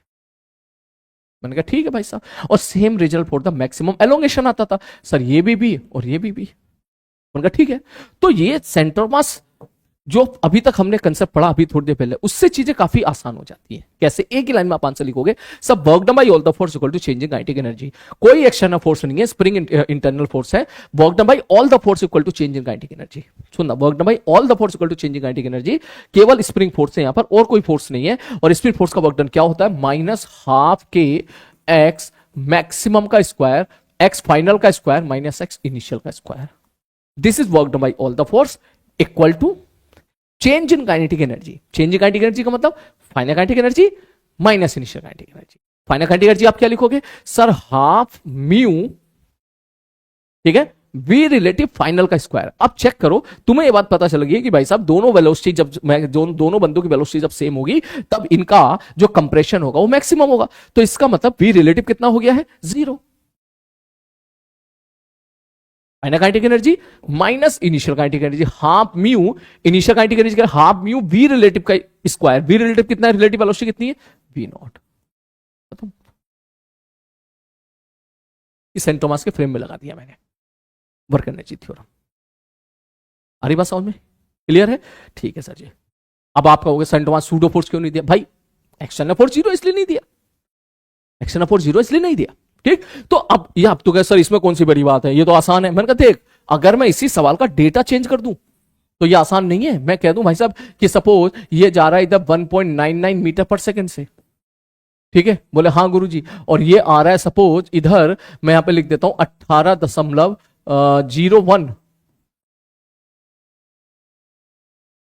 सही जा रहा है ना? हाँ 18.01। ठीक है, मैं कह दूं के की वैल्यू है 100, ये है 3 किलोग्राम, ये है 2 किलोग्राम, अभी नेचुरल लाइन पर है, बताओ मैक्सिमम कंप्रेशन कितना होगा? तो तू ये अब डायरेक्टली लिख सकता है। कैसे? सर माइनस हाफ के इंटू एक्स मैक्सिमम का स्क्वायर, वर्क एनर्जी थ्योरम लगा रहा हूं, work done bye square of changing kinetic energy. Final kinetic energy zero हो जाएगी। क्यों जीरो हो जाएगी? क्यों जीरो हो जाएगी? है क्यों? कंप्रेशन मैक्सिमम कब होगा? जब दोनों बंदों की वेलोसिटी सेम हो जाएगी। ठीक, तो वेलोसिटी सेम होगी तो रिलेटिव वेलोसिटी जीरो होगी। और इनिशियल काइनेटिक एनर्जी क्या लिखोगे? हाफ म्यू, मान के चलो 3 है और ये 6 है, ठीक, तो म्यू होता है मल्टीप्लाई अपॉन सम। याद रखना म्यू बराबर होता है m1 m2 बटे m1 प्लस m2। तो आप इनका मल्टीप्लाई कर दोगे, हाफ म्यू वी रिलेटिव का स्क्वायर। रिलेटिव कितना है? जहां तक मुझे लग रहा है 20 है। एक ही लाइन में आंसर आ गया। आ रही बात समझ में? ठीक है, ये है। अब इसका फायदा यहां भी देखने के लिए मिल जाता है। आप याद कीजिए, क्वेश्चन ऐसा भी है, ये वाला एक क्वेश्चन है इस प्रकार का कि ये ऊपर है और यहां से एक 3 किलोग्राम की सपोज एक बॉडी है और ये 6 किलोग्राम है एग्जाम्पल के तौर पे, ठीक है, और ये इधर जा रही है, ठीक है, और मान के चलो सपोज ये जा रही है 12 मीटर पर सेकेंड से एग्जाम्पल के तौर पे, ठीक है। तो यहां सवाल पूछ लिया जाता है कि बताओ maximum height attain by this. तो पहला तरीका तो यही है, तो मैक्सिमम हाइट कवर, ये सफिशिएंटली लार्ज है, तो मैक्सिमम हाइट कवर अटेन करेगा। बोले जब दोनों बंदों की वेलोसिटी क्या हो जाएगी, सेम हो जाएगी। बोले बिल्कुल सही बात है, जब दोनों बंदों की वेलोसिटी सेम हो जाएगी तभी मैक्सिमम हाइट अटेन करेगा। बिल्कुल सही बात है, ये इसको ऊपर चढ़ेगा इस प्रकार से, जाते जाते एक मोमेंट तो कहीं ऊपर जाके आएगा जब दोनों की वेलोसिटी क्या हो जाएगी, सेम हो जाएगी, वर्टिकल वेलोसिटी 0 हो जाएगी। दोनों वेलोसिटी सेम हो गई है, मैंने कहा ठीक है, उसके बाद ये नीचे उतरेगा। इस पे सवाल हम लोगों ने देखा था। तो कैसे करते थे, सम्मान के चलो ये वाली हाइट कितनी है, मैंने कहा ये वाली हाइट h है, तो यहां से आप लगा दोगे वर्क एनर्जी थ्योरम। अगर मैं सॉल्व कर लूं, चल जल्दी किस बात की है, मैं आराम से सॉल्व कर लेता हूं, ठीक है। तो मैं अगर बात करूं तो सर 12×36, ठीक है, और ये 9 है, तो ये 4 आ गया, ये भी 4 आ गया, ये भी 4 आ गया, ठीक है, ठीक है, ये भी 4 आ गया, ये भी 4 आ गया, ठीक है। मोमेंटम कंजर्वेशन, अब मुझे एच चाहिए तो मैं सीधा लगा दूंगा मैकेनिकल एनर्जी कंजर्वेशन डायरेक्ट, क्या half mv², initial kinetic energy बराबर mgh 30×h plus half 9 into 4 का स्क्वायर, फाइनल काइनेटिक एनर्जी लिखती। आओ जरा थोड़ा खेल लेते हैं, 2 से मारो उसको 6 बार, ठीक है, ठीक है सर जी। ये कितना आ गया, 6×18, ठीक है, या आप सीधा लिख सकते हो ये कितना आ गया, 18×12 माइनस ये कितना है 16, 16/2 8 9 72 72 बराबर 30 इंटू एच, ठीक है। 18 कॉमन निकाल ले, ठीक है, ये आ गया 9, 18 नमा 162, मेरे को लग रहा है 162 आ रहा है शायद, ये चेक कर लेते हैं फिर भी। 18 दूनी 36, 18 1 18, 18 3 21 में से 72 घटा दो 4। ओ भाई तेरी कोई गलती कर दी क्या, कर दी कर दी कर दी कर दी कर दी कर दी कर दी कर दी कर दी कर दी लग रहा कर दी, ठीक है। अच्छा वो 8 था, 18 8 144, 144 आना चाहिए था, सॉरी, चेक कर लेते हैं। ये 4 आ गया, ठीक है, और ये 4 आ गया 144, ठीक है, ठीक है। तो इसका मतलब ये आ गया 144, तो h की वैल्यू क्या निकल गया कि 144/30, दैट मीन्स 3 चौक 12 8 24, 4.8 मीटर। ये सवाल हमने ग्राउंड फ्रेम में कर लिया केवल वर्क एनर्जी थ्योरम लगा के और केवल मोमेंटम कंजर्वेशन से। अब ये सवाल सेंट थॉमस के फ्रेम से करते हैं और वहां से हम देखेंगे कि आंसर भी आएगा, और फिर वहां से हम देखेंगे कि सारी जनता वो आंसर निकाल के खुश हो जाती है और एक बहुत बड़ा ब्लंडर कर देती है, उनको पता नहीं होता है कि इसमें क्या गड़बड़ी करती है, ठीक है, और वो बाल बाल बच जाती है, ठीक है। लेकिन मैं आपको यहाँ पे सारी चीजें देख, मैंने रैंडम डेटा लिया है, यहाँ पे रैंडम डेटा लिया तो इसलिए मजा आने वाला डिस्कशन में। तो अब सपोज, ठीक है, अब इसी सवालों का डिस्कशन आप काफी जगह जाइएगा, आपको इस प्रकार से देखने के लिए मिलेगा सेंट थॉमस फ्रेम में। बोले सर जी हाँ, सेंट थॉमस फ्रेम में वर्क नहीं थ्योरम लगा दो, लगा दो सब, work by gravity minus mgh, मैंने कहा ठीक है।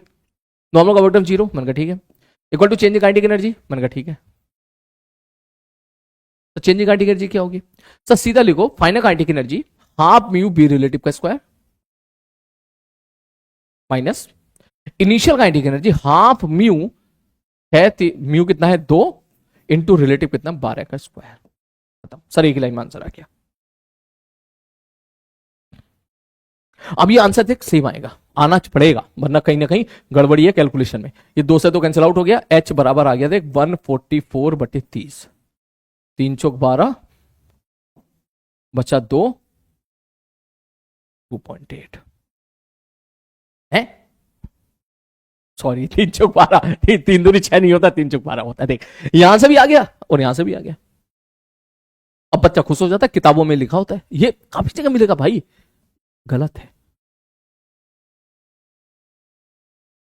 तुम कहोगे हैं गलत है, ये कैसे गलत है, किताबों में भी लिखा रहता है ये, कभी कभी सर लोग भी पढ़ा के निकलते हैं ऐसे ही, ऐसे ही बता के निकल जाता है, देखा है मैंने कई बार, ठीक है, बुक्स में ही देखा है कि सेंट थॉमस फ्रेम।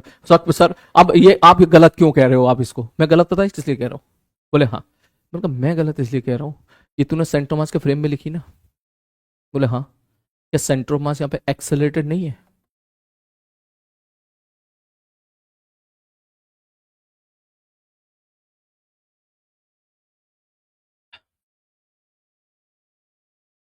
वाई दिशा में तो है, और अगर वाई दिशा में एक्सेलरेटेड है, अगर वाई दिशा में सेंटर ऑफ मास एक्सेलरेटेड है और सेंटर मास के फ्रेम पे जाकर तू ये काम कर रहा है, तो सेंटर मास के ऊपर तू जाके बैठा है, तो ऐसी चीज के ऊपर जाके बैठा है तो खुद एक्सेलरेटेड है। सूडो फोर्स का वर्क डन कहां जाएगा? ये कहां गायब हो गया वो? आई होप समझ गया मैं क्या कहना चाह रहा हूं। ठीक है, तो सर फिर इसमें गड़बड़ी क्या है? ठीक है, ये किताबों में तो ये दिया होता है। मैंने कहा किताब वाले क्या करते हैं, ध्यान से समझना, अक्सर वो ये लिखते हैं, ध्यान से समझना, ठीक है, ध्यान समझना कि work done by all the force equal to change in kinetic energy. ठीक है, ठीक है सर जी, ओके। तो ग्रेविटी का वर्क डन तो हो जाएगा minus mgh।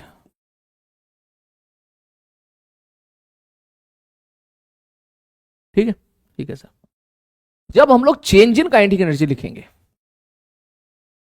Final kinetic energy minus initial kinetic energy. ठीक है, ठीक है सर।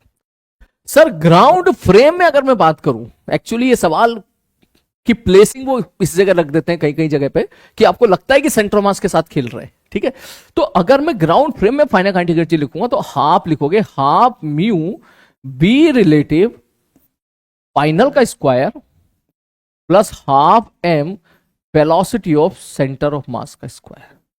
यही तो होगा। मैंने कहा ठीक है, ये कायदे में स्पीड है, माइनस ये पूरा टर्म, ये पूरा टर्म, बस यहां फाइनल की जगह क्या आ जाएगा? इनिशियल। और ये भी क्या आ जाएगा? फाइनल। और ये भी क्या आ जाएगा? इनिशियल। अब इसमें हुआ क्या? सर एक बात बताओ, एक्स में तो हमें प्रॉब्लम है ही नहीं, एक्स में तो कोई प्रॉब्लम नहीं है। एक्स में क्यों प्रॉब्लम नहीं है, ध्यान से सुनना। सर ये जो टर्म आप लिख रहे हो ना, ये वाला हाफ एम, ये वेलोसिटी ऑफ सेंटर मास नहीं है, ये स्पीड ऑफ सेंटर मास है। हाफ एम बी स्क्वायर में काइनेटिक एनर्जी का हाफ एम बी स्क्वायर में वी वेलोसिटी थोड़ी ना होती है, स्पीड होती है। इसका मतलब आप ये लिख रहे हो सर बी एक्स का स्क्वायर प्लस बी वाई का स्क्वायर, आप ये लिखना चाह रहे हो काइनेटिक एनर्जी का टर्म में। मैंने कहा ठीक है, तो सर पहले एक्स के साथ खेल लेते हैं, इसके अंदर ये पूरा टर्म आया होगा, इसके अंदर। ठीक है, ये पूरा टर्म इसमें भी आया होगा, इसके पेट में, और इसी के पेट में ये पूरा टर्म यहां भी आया होगा, इसी के पेट में।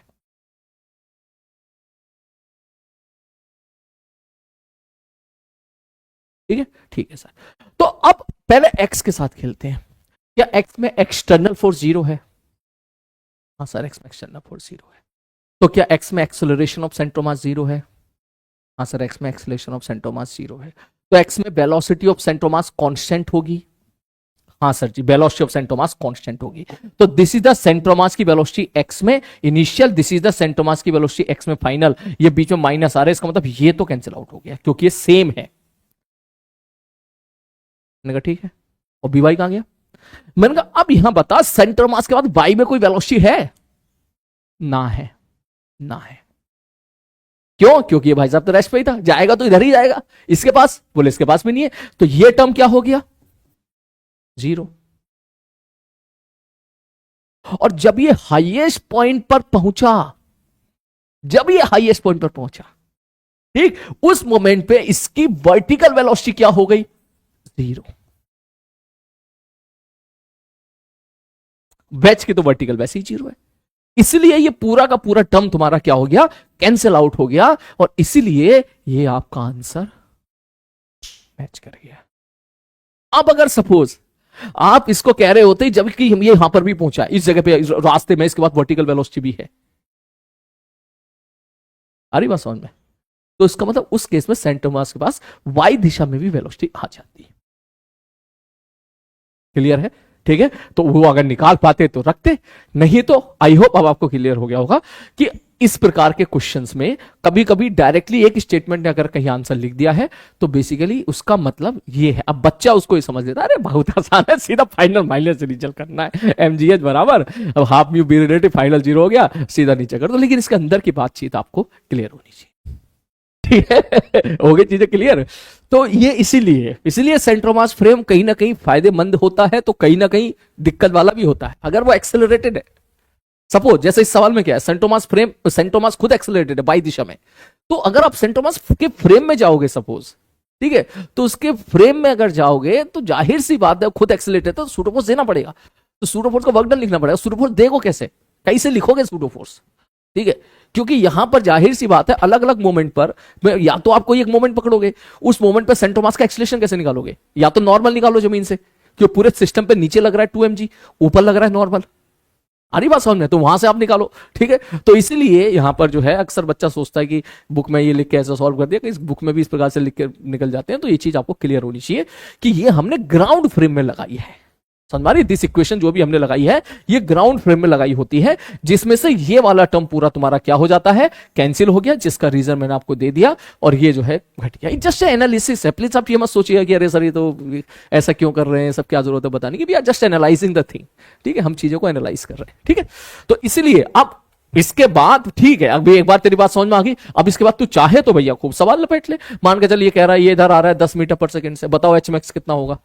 अब ये रिजल्ट अगर आपको याद हो गया तो आप लिख सकते हो कि sir ji, sir mgh 30 into h work by gravity equal to, ground frame में लिख रहा हूं मैं, सेंटोमास फ्रेम में नहीं लिख रहा हूं, ग्राउंड फ्रेम में लिख रहा हूं, ठीक है sir, half mu B relative final का square minus half mu B relative initial का स्क्वायर, कितना हो गया 22 का स्क्वायर, ठीक है सर जी। चलो आगे बढ़ते हैं इसके बाद, तो अब मैं चलता हूं उस क्वेश्चन की तरफ, ठीक है, जिससे हम लोग ये सारी चीजें बढ़िया तरीके से कवर कर लेंगे, जो मैंने यहां पे डेटा के साथ लिख दिया है ताकि हमारा समय बचे। कि सपोज यहां पे सारी बातें पूछ रहा हूं, सवाल मैंने सिंपल लिया है, कैलकुलेशन जो है मैंने यहां पर जो है आसान रखी है ताकि हम लोग चीजों को बेटर तरीके से समझ पाए, फिर इसका एक्सटेंडेड वर्जन भी हम लोग देखेंगे, ठीक है। ध्यान से देखो कि सपोज मैं आपसे पूछूं इस सवाल में कि पहला क्वेश्चन वेलोसिटी ऑफ सेंटोमास बता दो, 9/4/5, इसका मतलब सेंटर मास आगे 1 से जा रहा है, k बराबर 100 है। अगर आपसे पूछे कि भाई मैक्सिमम एलोंगेशन बताओ कितना होगा, तो मैक्सिमम एलोंगेशन तब होगा जब दोनों बंदों की वेलोसिटी सेम हो जाएगी, ठीक है भैया, दोनों बंदों की वेलोसिटी सेम हो जाएगी, तो इसका मतलब आप तू चाहे सेंटर मास के फ्रेम में लिख ले या जमीन में लिख ले, कोई फर्क नहीं पड़ रहा है, क्यों, एक्सटर्नल फोर्स 0 है, तो आप यहां पे लिख सकते हो कि सब minus half k x final का स्क्वायर माइनस एक्स इनिशियल का स्क्वायर बराबर final kinetic energy half mu B relative का स्क्वायर। सेंटोमास के फ्रेम में चल रहा है सब, ठीक है, सेंटोमास फ्रेम में लिख दे रहा हूं यहां पे, बी रिलेटिव 0 हो जाएगा माइनस, ठीक है, ये ग्राउंड फ्रेम में लिख ले, क्या फर्क पड़ रहा है, ग्राउंड फ्रेम में लिख ले, ठीक है, कोई जरूरी नहीं है यहां पे ये जो लिखा था हम लोगों ने, ये वाला टर्म जो लिखा था ये ग्राउंड फ्रेम में, ग्राउंड फ्रेम क्यों, एक्सटर्नल फोर्स 0 है, तो काइनेटिक एनर्जी को मैं ये तो लिख ही सकता हूं ना, काइनेटिक एनर्जी ये तो लिख ही सकता हूं मैं, और एक्सटर्नल फोर्स अगर 0 है तो ये वाला टर्म तुम्हारा कैंसिल आउट हो जाएगा, ठीक है, तो मैं ग्राउंड फ्रेम में लिख देता हूं उसको, ठीक। तो अगर मैं इसको और आगे सॉल्व करूं तो आप सीधा लिखोगे हाफ म्यू कितना है 6/5 multiply upon sum into B relative का स्क्वायर 5 का स्क्वायर, तो ये तो हो गया तुम्हारा मैक्सिमम कंप्रेशन मैक्सिमम एलोंगेशन के सवाल, ठीक। अब इसमें आता है किसी इंडिविजुअल, सपोज ये जो पार्टिकल है 3 किलोग्राम वाला, इसका इंडिविजुअल सपोज आपसे पूछा जाए कि भाई इसकी मैक्सिमम वेलोसिटी कितनी हो सकती है, मिनिमम वेलोसिटी कितनी हो सकती है, तो यहां सेंटोमास फ्रेम बहुत मैटर करता है कि आप क्या करो, सेंटोमास के ऊपर जाके बैठ जाओ, बोले ठीक है सर, तो सेंटोमास के रेस्पेक्ट में इसकी वेलोसिटी कितनी है 2, तो अब अगर ध्यान से देखें तो तू सेंटोमास के ऊपर जाके बैठ जा, ये तू जाके 2 मीटर पर सेकंड से जाता हुआ दिखाई दे रहा है, मैंने कहा ठीक है, सेंटोमास खुद आगे 1 से जा रहा है, तो अब मैं सेंटोमास के ऊपर जाके बैठ गया तो तुझे सेंटोमास रुका हुआ दिखाई देगा, मैं बैठ गया सेंटोमास के ऊपर जाके, तुम्हें सेंटोमास रुका हुआ दिखाई देगा, ब्लॉक आगे जा रहा है कितने से भाई साहब 2 से, गया रुकेगा फिर वापस आएगा, तो इसका मतलब मुझे ब्लॉक का ऐसा मोशन दिखाई देगा, मतलब ब्लॉक की वेलोसिटी अभी कितनी है 2, फिर आगे जाएगा तो स्प्रिंग खींचेगा तो स्पीड कम होगी, 2 के बाद 1.8 1.7 1.5 1.4 1.3 1.5 0.4 0.1 0 0.1 0.2 0.3 0.4 0.5 1.3 1 फिर 2, फिर स्प्रिंग को कंप्रेस करेगा तो फिर वेलोसिटी कम होती चली जाएगी, मतलब सेंटर मास के ऊपर जाके बैठेगा तो 2 किलोग्राम वाला तो ऐसे दिखाई देगा, अभी वेलोसिटी 2 है, फिर 1.5 फिर 1 फिर 0.5 फिर 0 फिर 0.5 फिर 1 फिर 1.5 फिर 2, स्प्रिंग नेचुरल लेंथ पे आ गया, अब स्प्रिंग को कंप्रेस करेगा, ठीक, 1.5 1.5 0, इसका मतलब इस प्रकार सेंटर मास के फ्रेम में तो मोशन ऐसा दिखाई दे रहा होगा, आगे वाला जाएगा वापस आएगा फिर इधर आएगा फिर इधर जाएगा, आगे वाला ऐसे एसएसएम कर रहा है और ये वाला ऐसे एसएसएम कर रहा है, दोनों इस प्रकार से एसएसएम कर रहे हैं, जिसका टाइम पीरियड होता है t बराबर 2 pi under mu by k, where mu is the reduce mass, ये हम पढ़ते हैं एसएचएम में, ठीक। तो सेंटर ऑफ मास के फ्रेम में अगर मैं बात करूं इस बंदे की वेलोसिटी कितनी है, बोले 2 है, फिर 1 हो जाएगी, फिर 0 हो जाएगी, फिर 1 हो जाएगी, फिर 2 इस तरफ हो जाएगी। दैट मीन इसकी जो वेलोसिटी है 2 और -2 के बीच में रहेगी। मैं बोल सकता हूं उसकी वेलोसिटी -2 और 2 के बीच में लगी रहेगी। ठीक ठीक है। और इसकी जो वेलोसिटी है सर, ये आगे कितने जा रहा है 1 से, तो इसके रेस्पेक्ट में इसकी वेलोसिटी कितनी हो गई 3 हो गई। तो उसी प्रकार से इसकी वेलोसिटी 3 और -3 के बीच में लाई करेगी। इसके रेस्पेक्ट में with respect to centre of mass frame. मैंने कहा ठीक है, मतलब सेंटर ऑफ मास के फ्रेम में इस बंदे की वेलोसिटी माइनस मतलब पीछे की तरफ -2 और 2 के बीच में है मैथमेटिकली, और ये -3 और 3 के बीच में है। मैंने कहा ठीक है। तो अब अगर मैं आपसे पूछूं कि मुझे तो अब ग्राउंड फ्रेम में बात करूं, तो आपको ये चीज पता होगी कि velocity of any particle with respect to ground, a particle के बारे में बात करें तो velocity of a with respect to centre of mass plus velocity of centre of mass, ये रिलेटिव का कंसेप्ट होता है। तो ये जो भी वेलोसिटी है किसके रेस्पेक्ट में, सेंटर ऑफ मास के रेस्पेक्ट में है। ठीक, तो इसमें मैं क्या जोड़ दूं, सेंटर ऑफ मास वाली वेलोसिटी जोड़ दूं, तो मुझे वो वेलोसिटी की रेंज पता चल जाएगी ग्राउंड फ्रेम में। तो अगर मैं इसमें सेंटर ऑफ मास की वेलोसिटी जोड़ दूं, ये 1 है, इसमें जोड़ दे तो -2 में 1 जोड़ेगा कितना आ गया -1, और इसमें 2 जोड़ दे कितना आ गया 3। क्योंकि हर मोमेंट पे जो भी वेलोसिटी होगी उन सब में 1 जोड़ दोगे आप। हर मोमेंट पे जो भी वेलोसिटी होगी सेंटर ऑफ मास के फ्रेम में उसमें 1 जोड़ दोगे तो ग्राउंड फ्रेम की वेलोसिटी आ जाएगी। तो इसका मतलब ग्राउंड फ्रेम में वेलोसिटी का रेंज आ गया -1 से लेकर 3। उसी प्रकार से इसमें अगर मैं 1 जोड़ूंगा तो -2 से 4। अब यहां एक पंगा और है। बोले क्या पंगा है? मैंने कहा भाई ये बता दे इस वाले पार्टिकल की मैक्सिमम काइनेटिक एनर्जी कितनी हो सकती है? बोले 3। सॉरी, मैक्सिमम वेलोसिटी कितनी हो सकती है? बोले 3। मिनिमम कितनी हो सकती है? बोले -1। यही सवाल तेरा गलत हो जाएगा, क्योंकि -1 का मतलब दिशा अपोजिट है ना, इनके बीच में 0 भी तो आ रहा है ना। तो इसका मतलब मिनिमम वेलोसिटी अगर आपसे पूछा जाएगा तो आप इसका आंसर क्या दोगे? 0, और मैक्सिमम वेलोसिटी क्या आंसर दोगे? 3।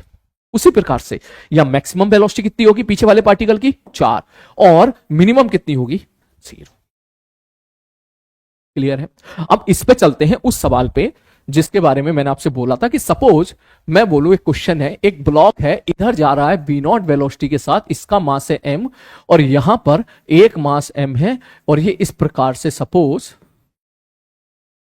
ये पूरा सिस्टम रेस्ट पर है। ये सवाल जेईई एडवांस 2024 ने पूछ लिया है। जब आपको पीवाईक्यू शीट दूंगा मैं, आप उस पीवाईक्यू शीट को लगाइएगा तो आप समझ जाओगे किस प्रकार से जो है क्वेश्चंस का प्रेजेंटेशन था। लेकिन आप इसकी पूरी एनालिसिस देख लो। मैं इस पर ज्यादा समय इसलिए नहीं दूंगा क्योंकि 2024 में आ चुका है, तो इसका मतलब अभी तो नहीं आने वाला, 1-2-3 साल तो नहीं, सेम कंसेप्ट तो रिपीट नहीं होने वाला। ठीक है, लेकिन फिर भी आप देख लो। ठीक है, इससे एक एडवांस, इसका भी एक एडवांस लेवल का क्वेश्चन मैं इसके बाद और डिस्कस कर दूंगा ताकि ये चीजें बढ़िया तरीके से तुम्हारे क्लियर हो जाएंगी। तो पहला क्वेश्चन ये है कि मान लो मैंने बोला कोलिजन है परफेक्टली इलास्टिक, तो क्या होगा? ये भाई साहब जाके इससे टकराएंगे, अपनी वाली वेलोसिटी इसको दे देंगे, तो ये खुद तो आ जाएंगे रेस्ट पर, और इस ब्लॉक को पास आगे वेलोसिटी हो जाएगी v0, और ये है तुम्हारा m।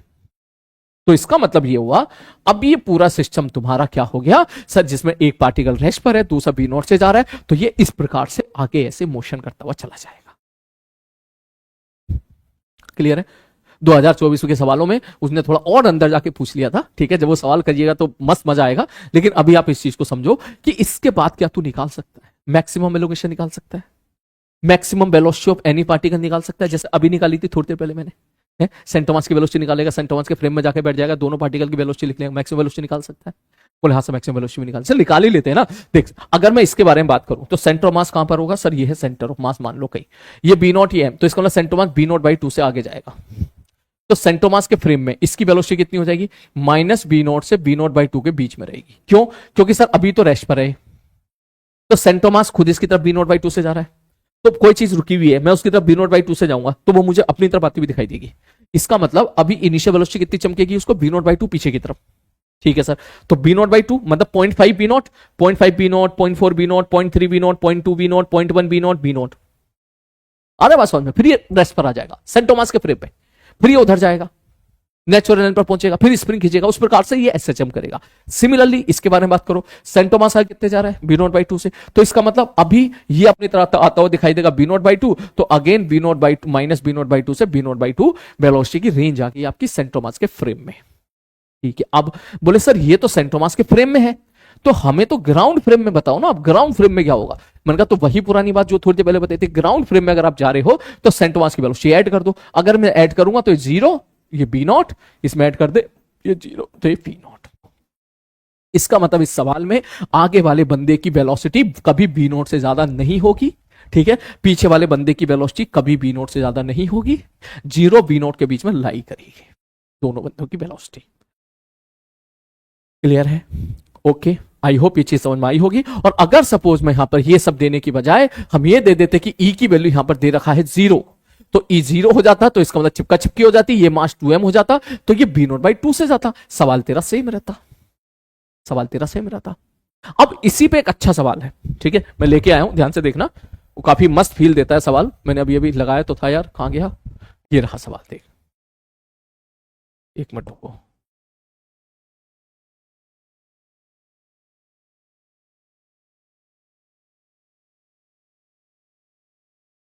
ये रहा सवाल, देख, मैं किनारे हो रहा हूं, ठीक है, आप चाहो तो स्क्रीन को पढ़ लो अच्छे से, अच्छा सवाल है, देख, ये अब ये एडवांस का सब, प्योरली एडवांस, आई थिंक अगर आएगा तो सवाल इस प्रकार का ही देखने के लिए मिलेगा। देख इसने क्या बोला, 2 आइडेंटिकल मेटल बॉल है connected at the end of the light spring of force constant के, ठीक है भाई साहब, फोर्स कांस्टेंट के है, ठीक है, फ्रॉम ए डंबल वाला एक structure, the dumbbell were rest on the friction horizontal floor, third identical particle जो है एक यहां पर एल डिस्टेंस दूरी पे रख दिया गया है, all 3 ball are in the line and a fourth identical ball moving velocity collide, उसने बोला ऑल कोलिजन आर इलास्टिक। यहां तक तो सवाल बिल्कुल कंट्रोल में है कि यहां पर एक बॉल है, यहां पर एक डंबल वेल है, उनके बीच में स्प्रिंग लगा हुआ है, ये रहा स्प्रिंग अगर किसी को दिखाई ना दे रहा हो, और एक बॉल इधर से आई है, यू स्पीड के साथ टकराई है, ठीक है।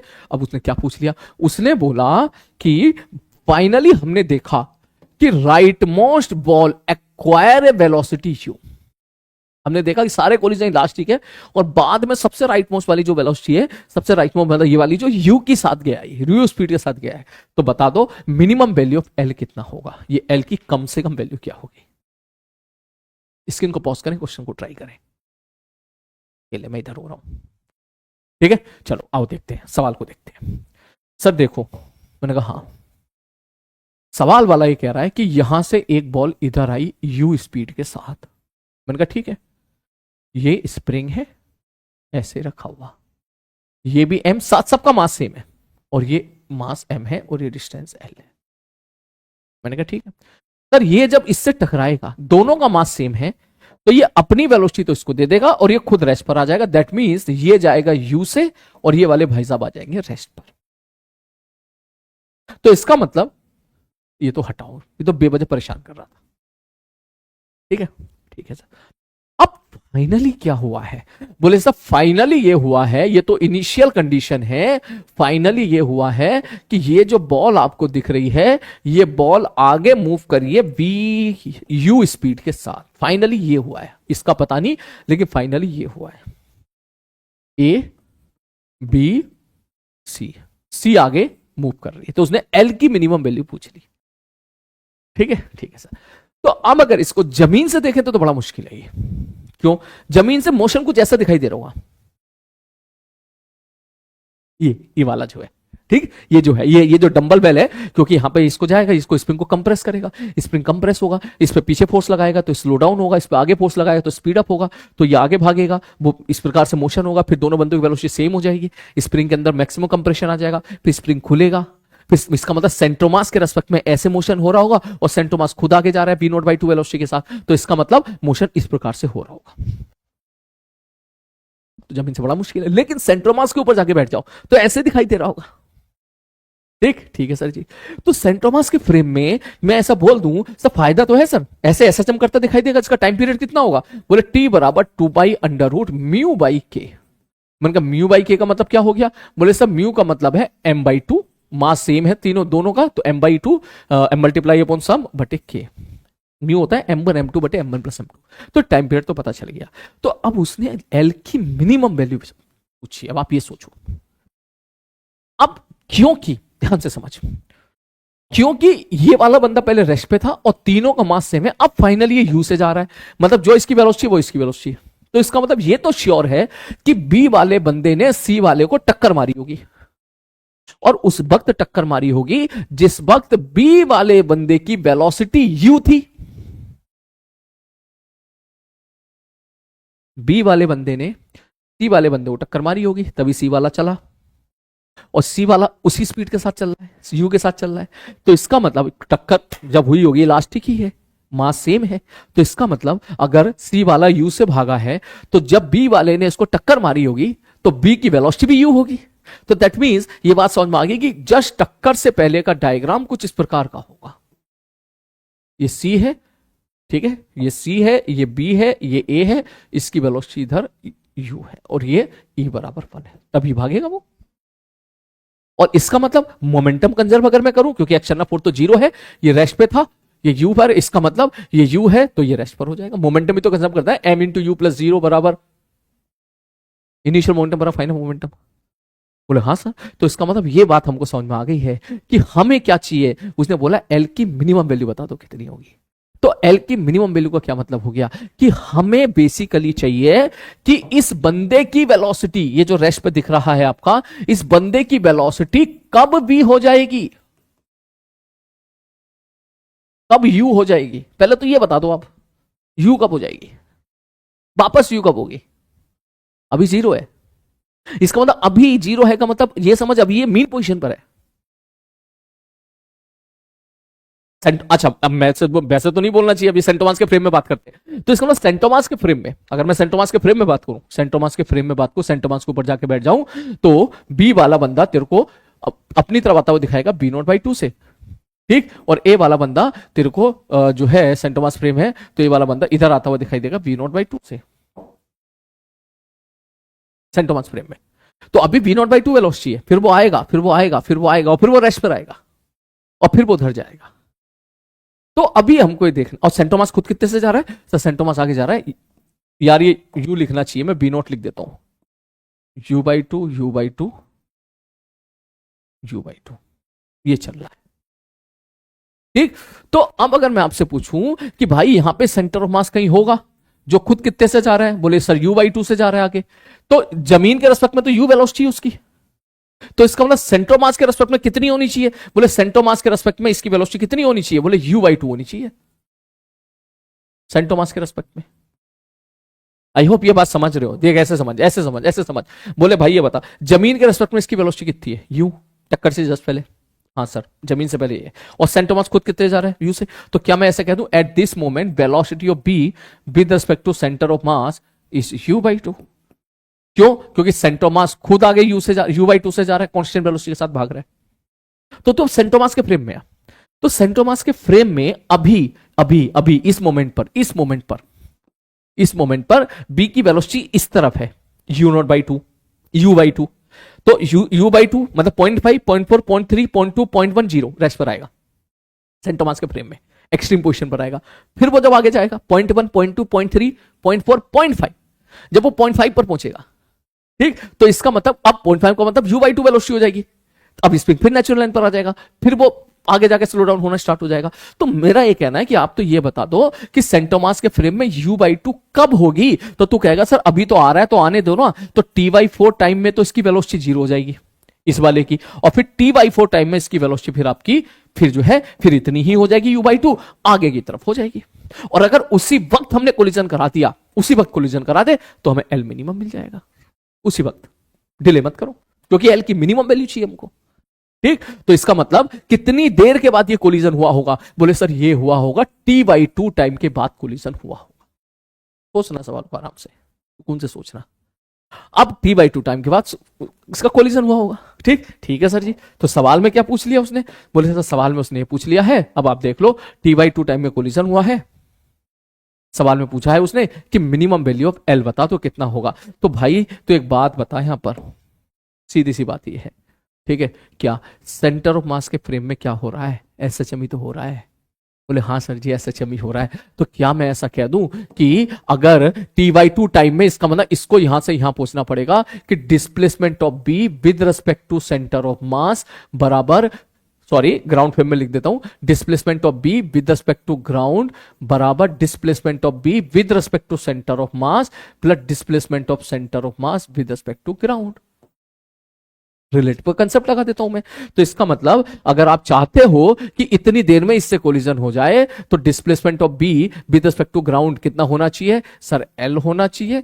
Displacement of B with respect to centre of mass कितना होगा sir, displacement of B with respect to centre of mass अभी अपन निकालेंगे, वो कितना होगा सेंटर ऑफ मास के रिस्पेक्ट में बी का डिस्प्लेसमेंट कहां गया भाई साहब, कहां गया भाई साहब, सेंटर ऑफ मास के रिस्पेक्ट में सर बी का जो डिस्प्लेसमेंट होगा वो 0 हो जाएगा। क्यों? क्योंकि पहले वहां पे था फिर वो यहां आया, 0.5 you not, 0.5 you, 0.4 you, 0.3 you, 0.2 you, 0.1 you, 0 t/4 time हो गया, 0.1 you, 0.2 you, 0.3 you, 0.4 you, 0.5 you. तो सेंटर ऑफ मास के रेस्पेक्ट में तो वहीं का वहीं पर ही है वो, ठीक। और displacement of centre of mass with respect to ground कितना होगा, बोले सेंटर ऑफ मास कितनी वेलोसिटी के साथ भाग रहा है, मैंने कहा u/2 के साथ भाग रहा है और टाइम कितना है, मैंने कहा t/, तो योर आंसर इज L बराबर ut/4,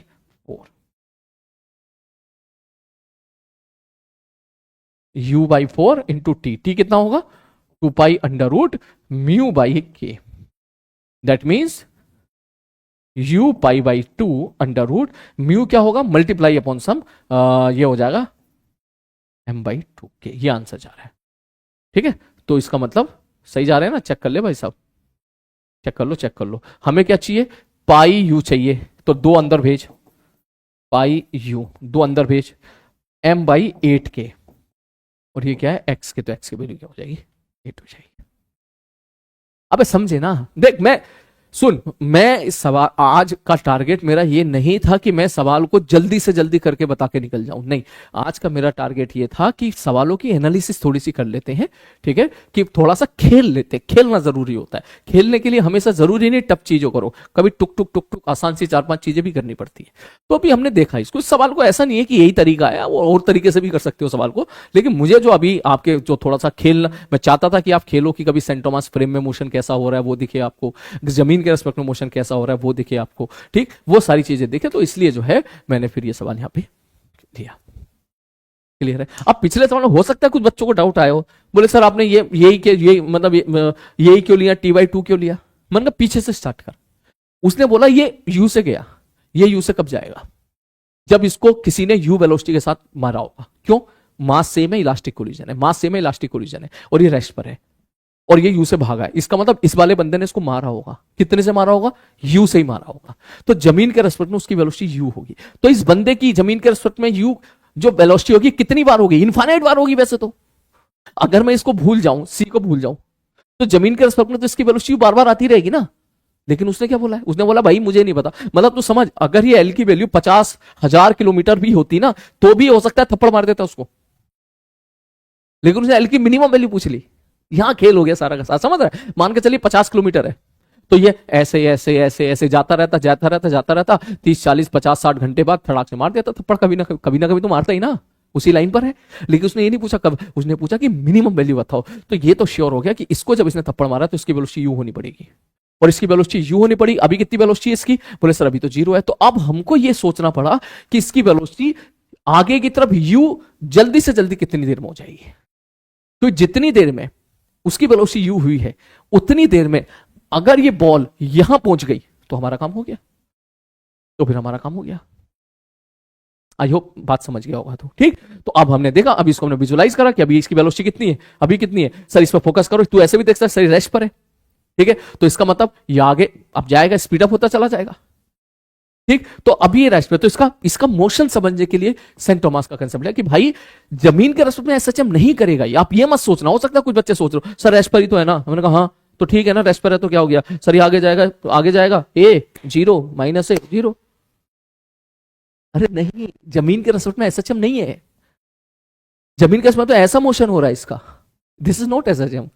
सेंट थॉमस के फ्रेम में एसएचएम है, तो सेंट थॉमस के फ्रेम पे चढ़ के जाकर बैठ गए हम लोग। फिर ऐसे ऐसे कर रहा है। अब हमको दिख रहा है अच्छा अभी तो मेरी तरफ आ रहा है, तो तेरी वेलोसिटी u/2 है, आगे की तरफ u/2 पता कितनी देर के बाद होगी, t/4 तो t/4 प्लस t/4 t/2, तो t/2 के बाद सेंट थॉमस के फ्रेम में उसकी वेलोसिटी आगे कितनी है u/2, और सेंट थॉमस खुद आगे कितने जा रहा है u/2 से।